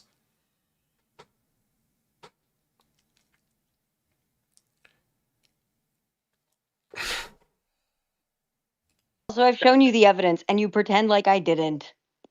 And that's the thing what I've been saying too. Right? Let me back that up a little bit. Let's listen to that again. Proper presentation. UFO drunk girls. I like this evolution. You certainly can hold your liquor better while holding on to ufology better than Shane, bro. Well, that's good to hear. But it's hard to go up against someone that's like, yeah, but show me the evidence. And it's like, well, you don't understand the history. So, like, you don't understand why I think there's a there, but you're going to be like, show me the UFO, show me the alien. I mean, it's hard. It's just, there's no conversation there. Also, I've shown you the evidence, and you pretend like I didn't. And that's the thing what I've been saying too, right? This argument. And here we go. Here comes in UAP Mike to stir up everything that you just said. He that's it. He's got his ammo to go after me in a space with new people in it who, you know, you are all opposing as this safe space when you've got a fucking psychopath in the middle of it. A legitimate psychopath. I just heard in a space that one host is never allowing me up to ever speak again. Me. I've never come close to what this guy has said. And if you think, I mean, imagine, I always, when I hear somebody call me a fat retard in a space, how would you believers like it if I called you mentally challenged fucktards? Like, how would you like that? How would you, I mean, I'm sure I could come up with a million other names to attack you personally or your appearance. But I never, ever do that. This guy's got no problem doing that. He literally made fun of my way through memes and in spaces and on his timeline that he fucking deleted, you know, because he's a good guy. I've got no interest in being real friends with any of you people. I really don't. Not anymore. I was genuinely trying in some aspects, but it's not worth it. It's really not. I'm going to hold the spaces that attract the people that really want to have a conversation. And if you're interested in that, we hold one every Wednesday from 3 to 5. I don't do 15 spaces a day.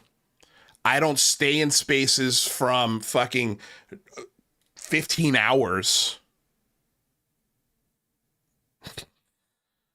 Like, you can tell how lonely someone is by how many hours they spend in these spaces. And let me tell you, you guys have a full-time fucking job. If not, you're working overtime, some of you.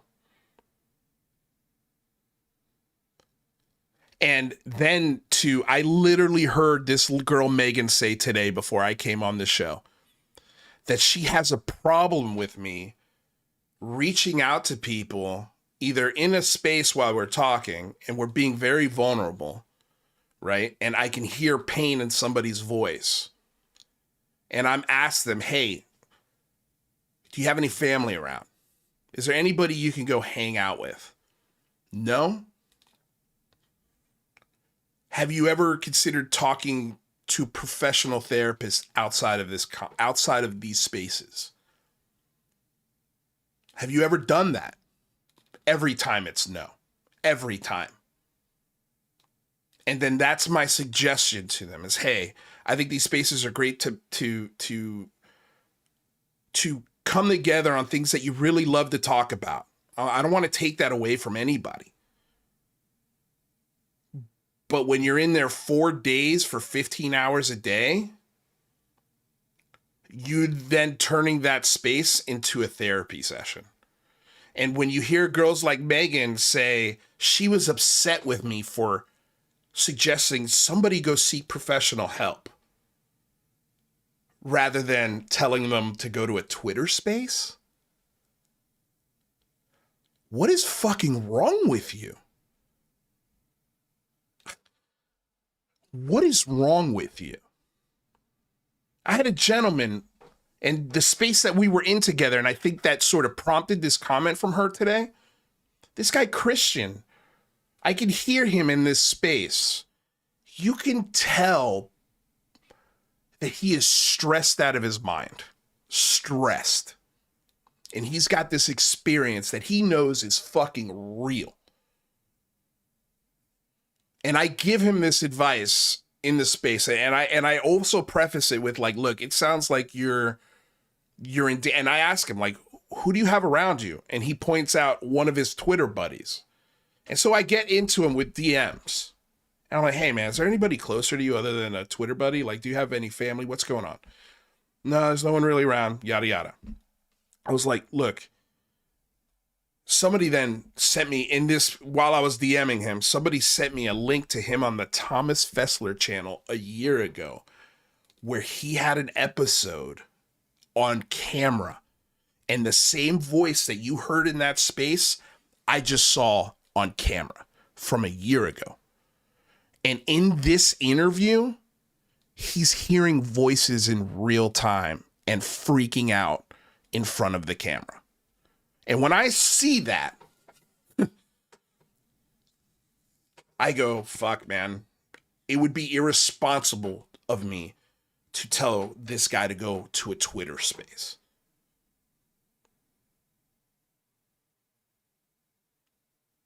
I said, look, do you really want my advice? To which he said yes. I strongly recommend, just from one human to another, try at least seeking some professional psychological help, just to have a discussion. And you could do that these days online and anonymously. You do not have to give your name, where you live, what your marital status is. There are places you can get professional mental help without revealing anything about yourself. And that's what I recommend you do.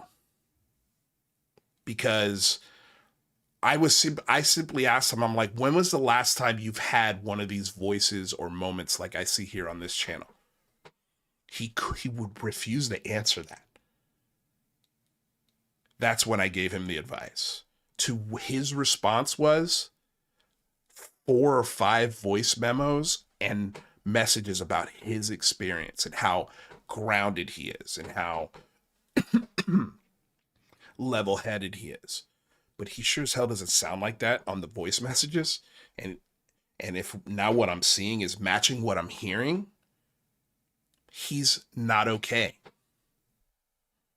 So I'm not gonna fucking send him to a Twitter space, Megan.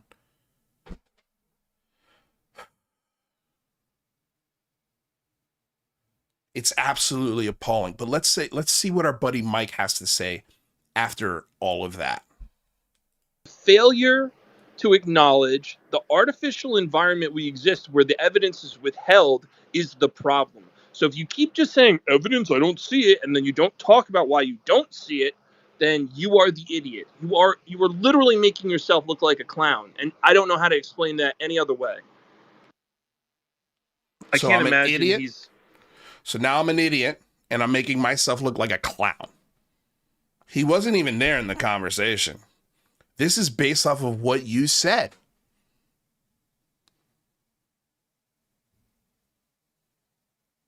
Sounds so safe. Sounds so welcoming. But there's more.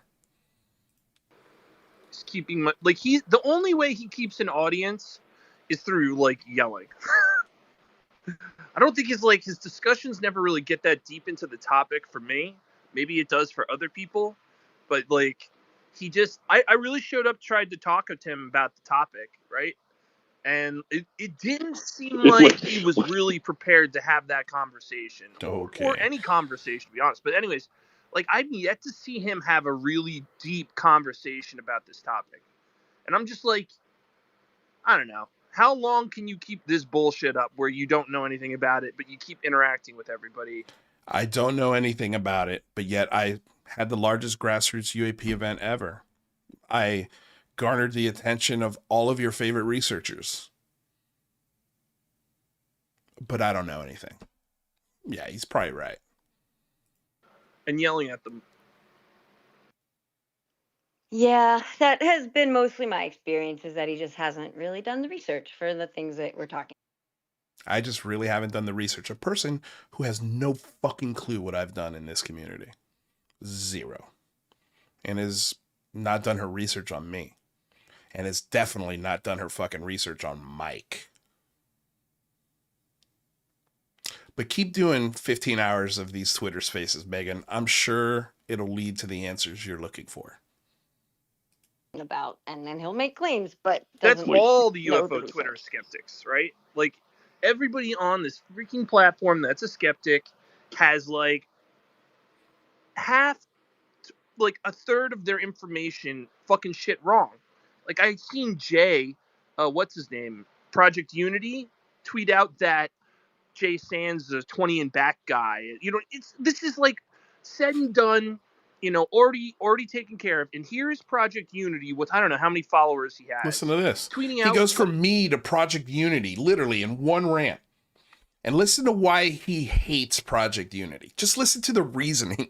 Garbage about a whistleblower to like tens of thousands of people. Is Project Unity a skeptic? I don't really follow him very closely. He's a weirdo. That's He's a all. weirdo. Like some things he's into, and then sometimes things he's not. I feel like the last thing I know about him was that he used, like, I don't know, AI to figure out the secrets to the quantum universe or something. Jeez, he solved that shit. Let him solve physics. Cool. So I thought the whole purpose of Twitter Spaces is like verbally abuse people. Is that not it? I mean, it is in yours. It is in your safe spaces. Yeah. That's the norm. Especially when anybody dare question anything. That's the norm. Yeah, Kimball. I will say Lou's buddy, I can't remember his name. I'm not here, this isn't happening or whatever, came into a space I was in today and had at least a respectful discussion from a skeptical point of view, although he still seemed like he got a lot of stuff wrong. But the whole idea of like, there's no data, where's the data? I'm like, oh, there's a lot of data. That's why there's not skeptics who are well researched, because when you research a shit, you're like, oh, I guess it's real. Okay. Wait, who said where's the data? Oh my. Was it that the everyone?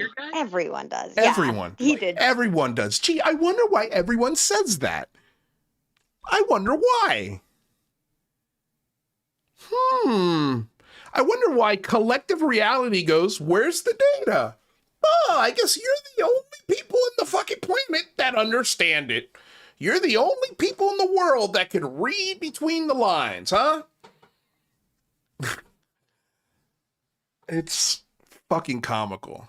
But yeah, that's just like the tagline. Oh my God. These people are using words they don't mean. These people. So the same thing that you guys complain about, you do in your spaces too. This is how you talk about skeptics. No wonder they're not there. And then when you do this shit and then a person like me goes, yeah, fuck you. You're like, oh, don't be so sensitive. Don't be so butthurt. Fuck you. I would never treat my friends like that in real life, face to face at a party. And I would hope that those things extend even if we're virtually chatting. But no, I mean, obviously, like, God forbid we expect decorum in a safe space. No, we'd much rather have 4chan assholes like this guy. Or they don't know what it means. This is the simple fact that many of these skeptics are just regurgitating shit they're not familiar with. They know the zeitgeist. Like, that's it. Yeah, it seemed like he was more knowledgeable than most, and it was a space with, I guess, Jay. I don't know, Jay. Yeah, that's what I was about to say. Was that the guy that's in Jay's space this morning? And Jay handled it quite well, I will say. Who was this guy? It's this guy. I'm not here. This isn't happening. I've only seen him pop up. By the way, big fan of this show. Loves this show.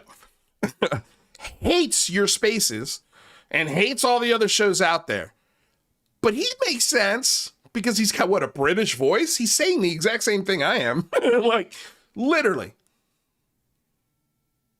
He's friends with Lou. He's, like, British. His profile picture is this, like, horrible mouth thing. I don't know. Go on, Mike. We'll never get good skeptics. They can never engage in good faith debate. They have to shadow box you. They can't show up. They're all pussies.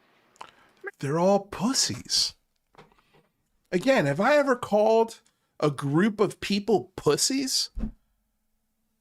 because of their UFO opinion? And that's like, I know this is like,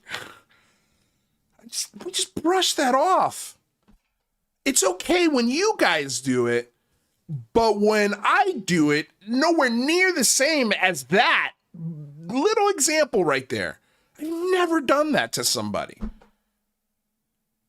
Have I said, fuck all of you believers are fucking believing fantasy and it's driving me fucking crazy? Yeah. Yes. Because collective reality says you're fucking wrong. And if you want to prove it, then bring the fucking evidence. I don't need to call you fat to make that point. I don't need to call you retarded to make that point. I don't need to belittle your life or what you do for a living to make that point. Is it strong? Yes. Can it be taken the wrong way? Absolutely. But it is not hate. It is hate for people being stupid. It is hate for a cult-like mentality, but it's not hate for the people. And there's a big fucking difference. You guys don't seem to fucking care in these safe spaces or these chill out rooms or whatever you want to fucking put the label on it. But most of the time says safe space, love, starseed, shit like that. Just chill UFO talk. But if you don't believe it, you're a fucking pussy. Okay. I mean, it's interesting though, because then you have someone like Screen, right? Like, I would say that Screen is on the skeptical side for a lot of these things, but I like engage in good faith and debate stuff. So I think we can maybe get like topic specific skeptics. Screen is going to be the skeptic. I'm not saying that's not a bad idea. I'm just saying he debates in a very unique fashion sometimes. What does that mean? Like the whole, did you hear the debate around the alien body, how that went? I'm just saying, I don't know that he took it with stride, that I definitely showed it happened, but he is very knowledgeable about a number of things. I agree. Wait, which alien body was it that you got in a debate with Screen So about? what are you saying, Mike? Oh boy. He said David Grush never said anything about alien bodies. Never literally said anything. Oh no. And he said, he's like, it's all about You could kind of say that because he didn't say that in front of Congress. He didn't say there were alien bodies. He didn't say that. He didn't. He said it in a Yes Theory interview.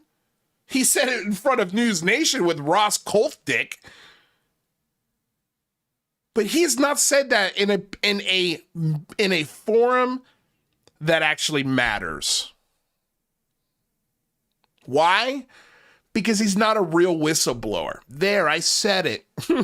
Oh no. I wonder what insults will come at me now. David Grush is not a real whistleblower. There, I fucking said it. Jason Sands is not a real whistleblower. Boop, I said it. All of these guys that Greer came out with like 6-7 months ago, they are definitely not any kind of fucking whistleblower. And that's just collective reality. And I think I'm done trying to express collective reality to spaces like this and people like this, because they're not interested in collective reality. They're not interested in good debate. We asked Mike yesterday in the one where he compared me to Hitler and my dead body image came up and he threatened me. I asked him simply, who is a good skeptic that you would actually bring into this space? It was a longer pause than when Linda Moulton Howe got asked my question about if she's ever made a journalistic mistake. You could have read Lord of the Rings in the time that it took him. And then you know what his answer was? There isn't one. He couldn't fucking think of one. You know why? Because there is no one. It was the most, and I said it in the space. That is the most honest answer I've ever heard him give. Ever. Right there. In a fucking nutshell. I wish that space was recorded. Again, if you guys recorded that birthday bash space from yesterday, please get at me. Please. Because I'd love to clip that space.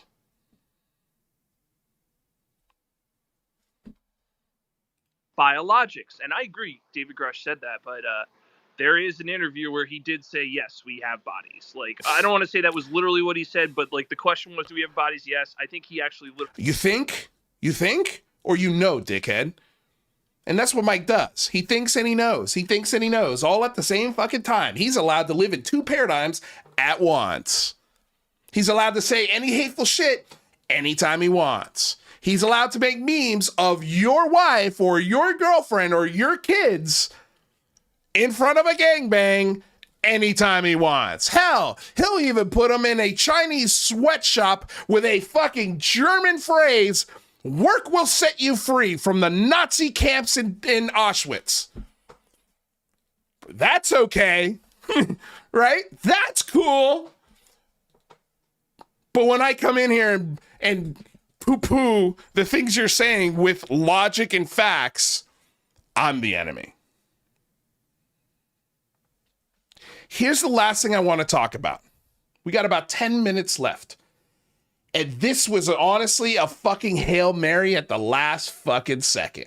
And so the space where I basically rate, like, by the time you get called a fat retard for a fifth or sixth time and she's still in the speaker category and she's adding nothing of value whatsoever to any to me, who's trying to be as calm as I can be.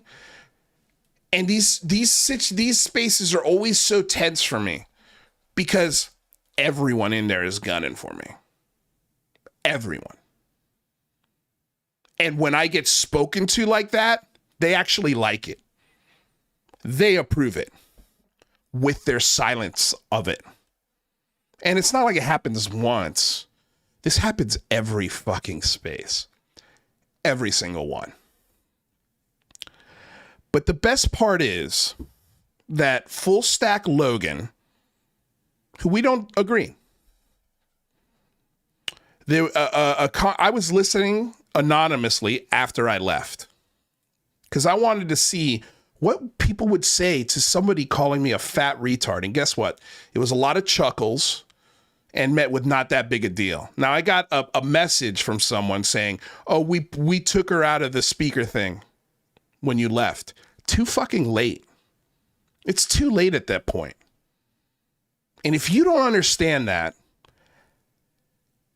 look in the fucking mirror and ask yourself, what kind of person are you? Because if we were hanging out at dinner together with your husband and my girl, and somebody from the next table started saying things like that to you, I know first your husband would probably say something, but you could bet your ass I would too. But you don't. Why? Because you want to play fucking neutral.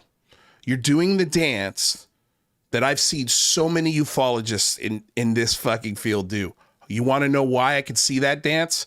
Because I used to do it myself. All of your arguments, all of your viewpoints, I used to make myself. And that's why you guys fucking hate me. Because I actually bring counter arguments to everything you say without saying, show me the alien. Show me the craft. I never say that to people. And I've got at least a 30-minute conversation example of that. Again, like that was the perfect conditions that I set up to have rational conversation. And then what happened right after the rational conversation was over? Now, the space I was in today, this brings me to this clip here. Full Stack Logan. There was a conversation in there about, and I thought wow, that's such a fucking great idea. I need to learn how to do this. And I reached out to Full Stack Logan, and he's helping me with it.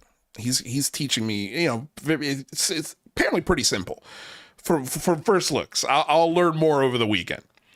But what he did is he runs a program on his computer that no matter what space he's in, it's recording it's transcribing what's being said all the time. And so then he takes that transcription and he plugs it into, I believe they said it was an LLM. Like I'm assuming that's some kind of ChatGPT sort of AI learning tool. Okay. And they took the last 20 minutes of when I was in there and asked the AI who had a better argument. Or I'm just going to let this play because this 3 minutes is pure gold. And I honestly agree with everything that's said in the AI's interpretation of what that 20-minute slice of a 5-10 hour space was about. But if you put the whole space in there, I think this AI would lean to me even more.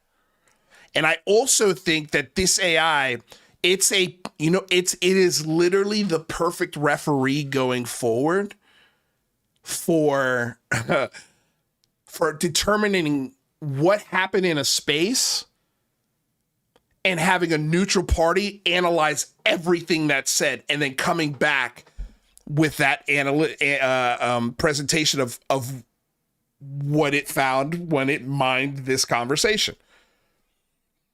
So essentially comes up with a summary. So let's listen to this clip because I was like, holy shit. Going forward, I won't even want to do this in my spaces. That's why I asked him really to show me how to do this, because I want to be able to do spaces where people could come in and then when they go to other rooms and make claims like the ones that happened yesterday, I could be like, well, let me run the AI program tool and ask the AI if I was being aggressive or inappropriate or whatever. Listen to what this AI came back with just 20 minutes. The following is my sentiment analysis of Lou from the transcript provided. And by the way, this is in the voice of Stephen Greer. So it's funny from that level. It's pretty fucking funny. But just try and put that aside and really listen to what this AI comes back with. Defensive and protective. Lou demonstrates a protective stance regarding his viewpoints and personal integrity. He actively engages in clarifying misunderstandings and asserting the validity of his experiences, which underscores his need to maintain a semblance of control and respect within the dialogue. Frustration and anger. There is a clear expression of frustration and anger from Lou, particularly related to perceived injustices and manipulations. His discussion about feeling blackmailed and the negative impacts of these experiences highlights a profound sense of betrayal and dissatisfaction with certain figures and dynamics within the community. Disillusionment. Lou shows disillusionment with the leadership and the overall direction of the community discussions. This sentiment is especially evident when he discusses the misuse of authority and the negative impact it has had on community dynamics, contributing to his general skepticism and distrust. These sentiments reflect the challenges Lou faces within the community and his emotional response to complex interpersonal dynamics and contentious discussions. Based on the transcript details, it appears that Lou experienced a complex mix of emotions and reactions that contributed to the dynamics of this conversation. Here's a breakdown of the situation and an assessment of his actions and how he contributed to the negativity, if at all. Contribution to negativity. Lou was actively involved in heated debates and exchanges that sometimes escalated tensions. He engaged in defensive dialogue and at times challenged the views and integrity of others, which could have contributed to the overall negativity in the discussion. Reaction to treatment. Lou felt he was being manipulated and blackmailed by figures within the community, which understandably led to feelings of betrayal and frustration. His response to these feelings was to assert his stance and confront perceived injustices, which likely influenced his decision to leave the discussion. Justification for outrage and departure. Feeling outraged and deciding to leave the discussion can be seen as justified given his experiences and perceptions of being mistreated. If Lou felt that the environment was increasingly hostile or unproductive, withdrawing from the conversation could have been a protective measure for his emotional well-being. Reciprocity in negativity. While Lou's reactions were fueled by genuine grievances, his manner of engaging in the discussion also played a role in fostering negativity. This includes instances where he might have contributed to misunderstandings or conflicts due to his own defensive responses. In conclusion, Lou's feelings of outrage and his decision to leave the discussion were influenced by both the treatment he received and his own contributions to the discourse. His departure can be seen as an attempt to distance himself from a situation that he perceived as increasingly toxic or unconstructive. However, the escalation and overall negative tone were likely exacerbated by interactions from all involved, including Lou's responses. So that was what AI came back with. And again, my most negative responses in that whole time came in the last 20 minutes because I'd lost my patience at that point. But the AI definitely pointed out it's not just me. He has good reasons to feel this way. So I think this is an amazing tool going forward. Not only for me to shape what I say as far as and how I say it. Because I think there are moments where my frustration leaks in because of all of the history that I have. And I will write off something as that's bullshit. Like that will come out of my mouth. And to an experiencer or someone who has a visceral PTSD from one of these experiences, and I believe people do, that can be seen as insulting. But you can understand, I hope you can understand my viewpoint after showing you everything that I just showed you and how these conversations really go down. There's reason why I'm upset. And there's a lot of manipulation going on in these spaces by a lot of different people. And I think for the most part, I'm only going to start listening anonymously, and I'm just going to do my own spaces. I might pop in here and there. We'll see. I do enjoy a good debate when everybody's debating in good faith. And I don't have any issues pointing out my flaws when I debate. And I enjoy when people correct me on those flaws if it's done in a way that's constructive. So I think that's a show, guys. I think that's a show.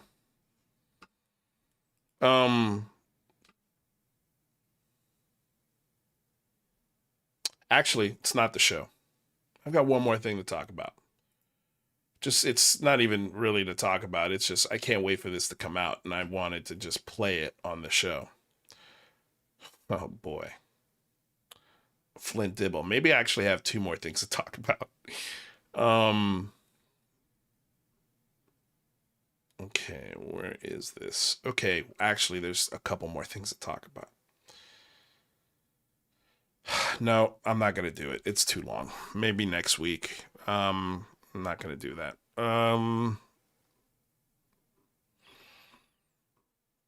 Yeah, where is it?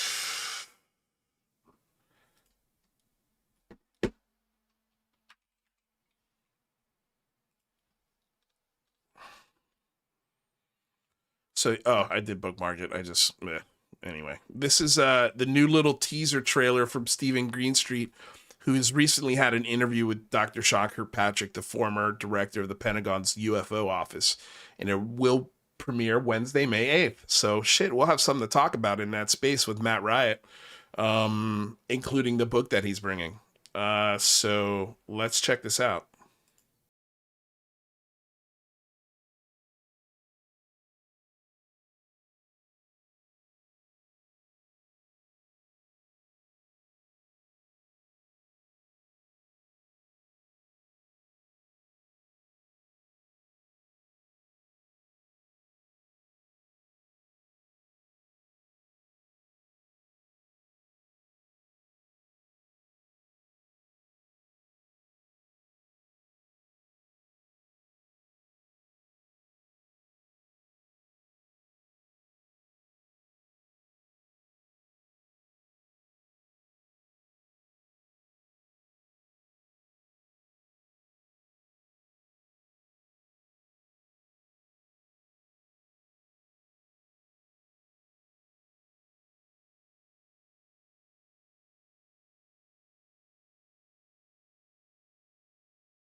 I cannot wait.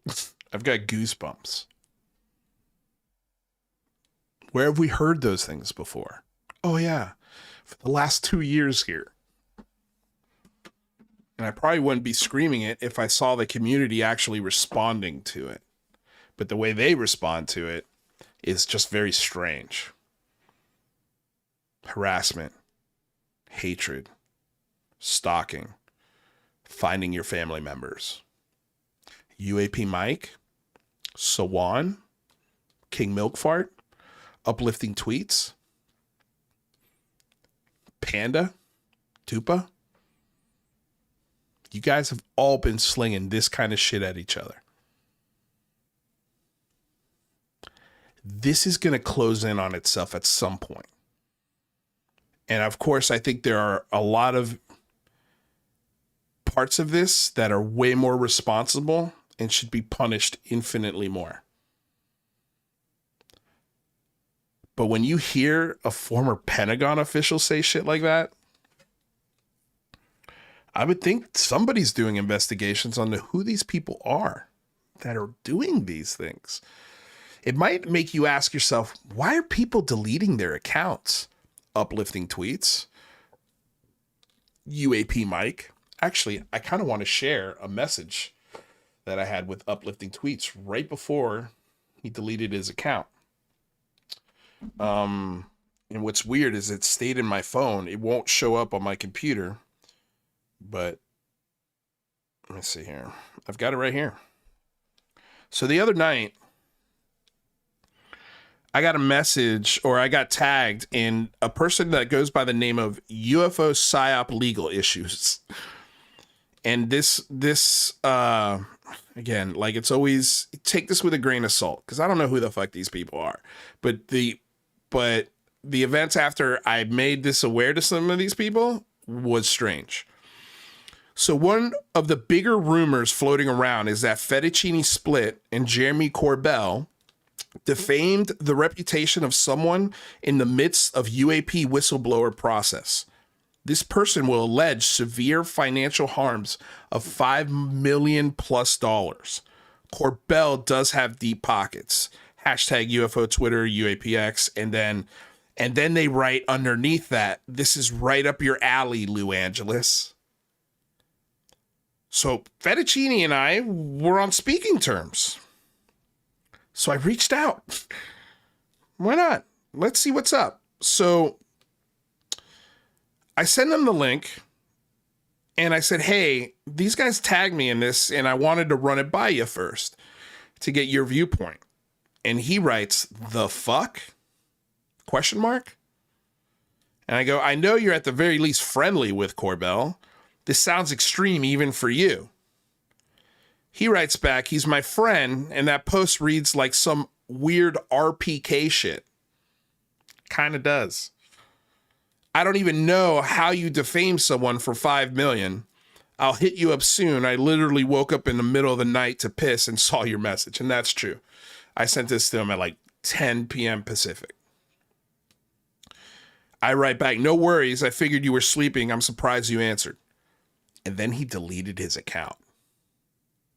I've tried reaching out to him on Instagram, and so far nothing. Maybe he's at work. I'm not sure. But that's interesting. That is interesting.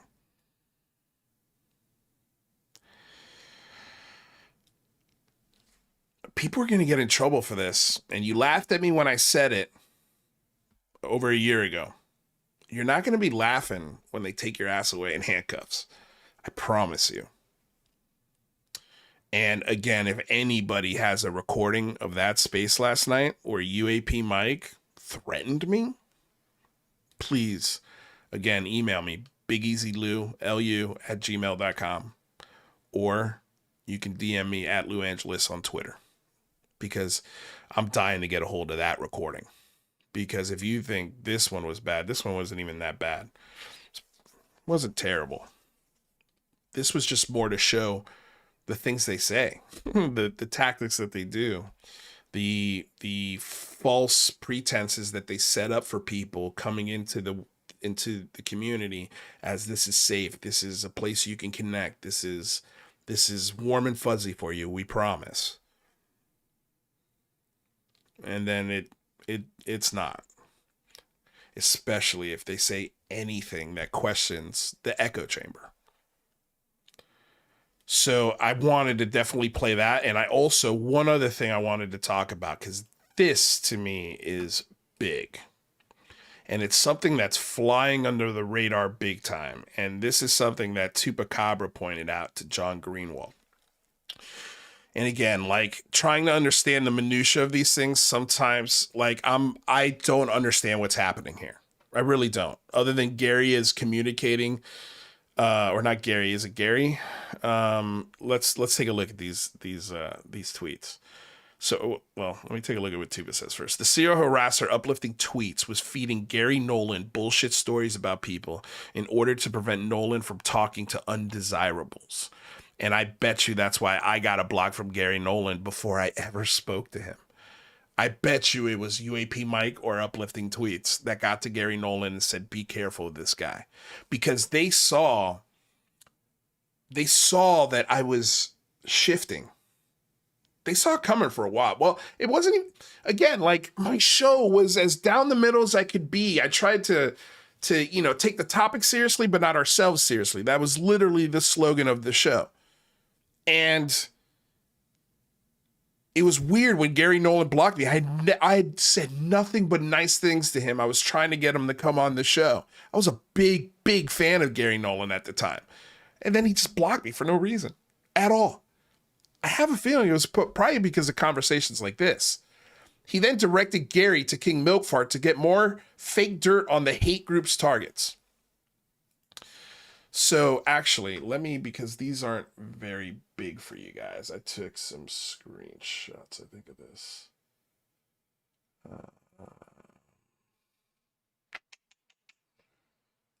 Yeah, Nolan and KMF, here we go. All right, so this is the first tweet. I'll just put this up here so you guys can we can zoom in on it on this end. There we go. There we go. Do that, and then we go in. All right, so Gary Nolan. This is from Gary Nolan, everybody. Abort. Jules is very bad news. That is uplifting tweets saying that to Gary Nolan. To which Gary Nolan replies, "Oh, damn. LOL, silly me.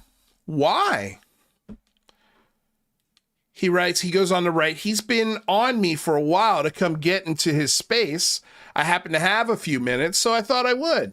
I'm blind to the group dynamics. Their questions were decent, though, so I hope no harm done." To which Uplifting Tweets writes back, "He lost his nursing license in the UK for abusing patients." Now, I don't know if this is a lie or if this is based off of truth. But it really doesn't matter, does it? The fact that you would even put that in there, that's the reason? If it's true, I can see trying to warn a friend about that. But if it's not, why? He's very charming and has a great voice, but he is very dangerous. Just wanted to make sure that you were aware. And he writes, abusing patients, ? Okay, that's that then. Please tell me more. And then he links a Skyfart news article. Okay, he goes, there's this, and then a link to Skyfart News. And Gary responds to that, "Well, that's all I need. Thumbs up." A link to Skyfart News is all Gary needed to never talk to someone again from a guy who's been known to harass the shit out of people with UAP Mike, the co-hosts of all of your cool spaces.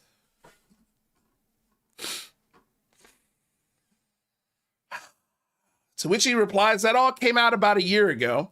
He went on a blocking spree. He somehow got a hold of Joe Marinelli's King Milkfart's phone number and started sending unsolicited dick pics from different phone numbers. Also, I believe he doxed Kloss and others. This is where I'm starting to not believe this. If, let's say, this guy did get a hold of Joe's information and his phone number, I promise you it wasn't unsolicited. It wasn't. King Milkfart did something to this person that would require a response like that. Or not require it, but you can understand why it happened. To which Gary writes, Jesus K. Christ. So that's the first set of tweets. Let's go on to tweet number 2.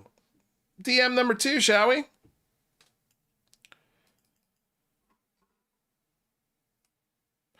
And by the way, I think these were all leaked by UAP Mike. So good luck, Mike. Having a hand in leaking Gary Nolan's personal messages. Man, that takes moxie. And there's one thing I know about Nolan. He's got deep pockets. And this is something you can actually get in trouble for. But you made them public, so here we go. And Tupa, you also had a little bit of hand in this. So after this screenshot is sent from Uplifting Tweets' thing, I guess he's sending these messages to what I'm assuming UAP Mike, because that's how Mike got these photos.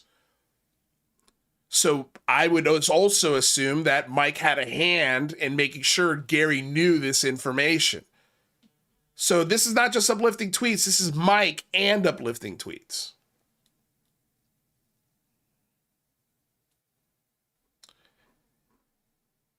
He writes, top secret, obviously, someone had to tell him. Jesus K. Christ, LOL. And it's funny, it goes strangely black right here. I wonder why. It's an interesting sort of space between text, don't you think? I don't know. Jesus K. Christ, LOL. This is also top secret, but he's reached out directly to KMF Skyfart News to thank them for the tweet. So KMF runs Skyfart News. What a fucking G. So that's what the side of Uplifting Tweets is saying to Mike. But what does Mike say right here? In this missing spot right here that he edited out. Where's this message? Notice how all the other messages are real close to each other, but we got this big gap right here for some reason. Show us all the messages, Mike. Show us all the messages. Unlock your fucking UAP Mike account, Mike. Be transparent. Where's the calls for transparency in these spaces for shit like this? These are your friends. So, again, the combination of this and this tag, this thing that I got tagged in, it's just weird, man. Again, all of this shit is insanely weird. There's like no good reason. No, what's happening? Oh, that's why. There's no good reason for this shit. There's just not. There really isn't. You guys, I hope you have a great weekend. If you're having experiences out there that are really freaking the fuck out of you, if they're really like genuinely terrifying you, you're not going to find the help you need in a Twitter space. Reach out, just like I would tell you if you're having suicidal thoughts. I wouldn't direct you to a Twitter space to figure that out for yourself. I would direct you to a suicide hotline. So if you're having these experiences, and I'm gonna do my best to find a an access point for people who want to take this advice but are scared to reach out to therapists in fear that, hey, what, I'm going to tell them some crazy stuff. I don't want anybody to commit me or think I'm crazy, because I don't think I'm crazy. I understand that. So I'm going to do my best to find an organization that allows anonymity while also providing some real mental professional help. And I highly recommend, in the meantime, seek those things out, because they exist. They really do. Man, I can't believe I got shit for telling people to go get professional mental help, things that I've done myself. I wouldn't tell you to do it if I haven't done it myself, especially when it comes to something like that. So anyway, you guys, have a killer weekend. I did have a great time doing this show.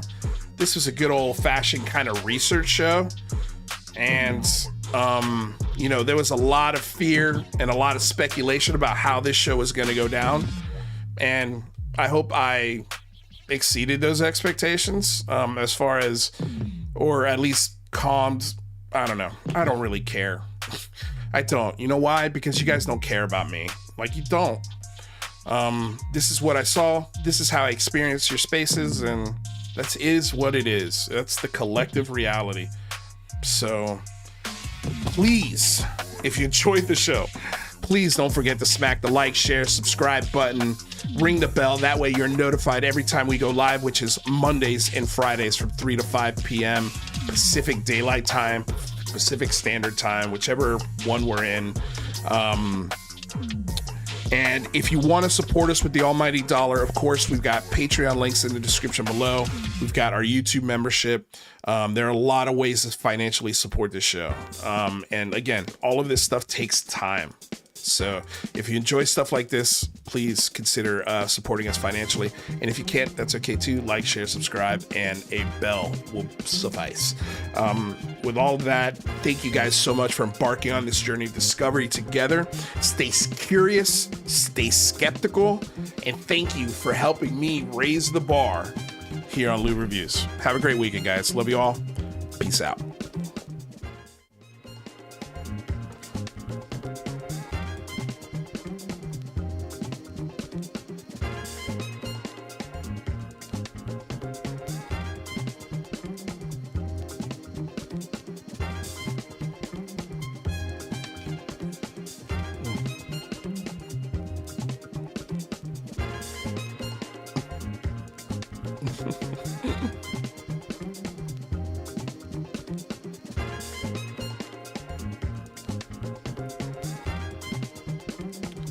Oh, by the way,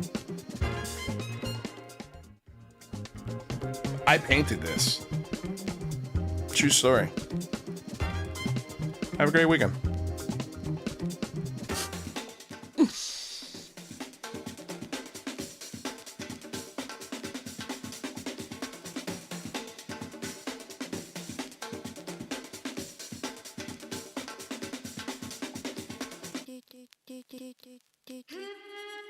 And apologies, guys out there, if I really wasn't paying attention to the messages. Yeah, sometimes I get in that zone, but thank you everyone who was here.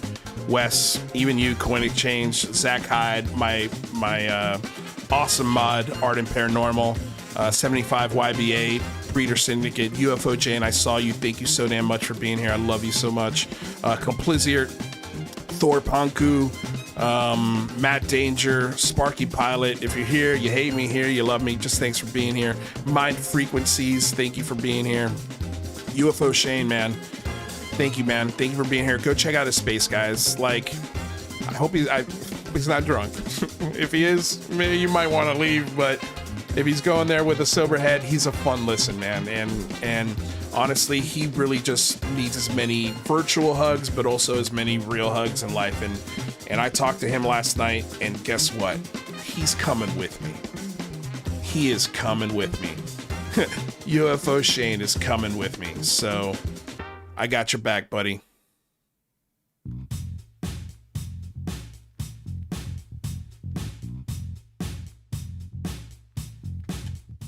Have a great night, guys.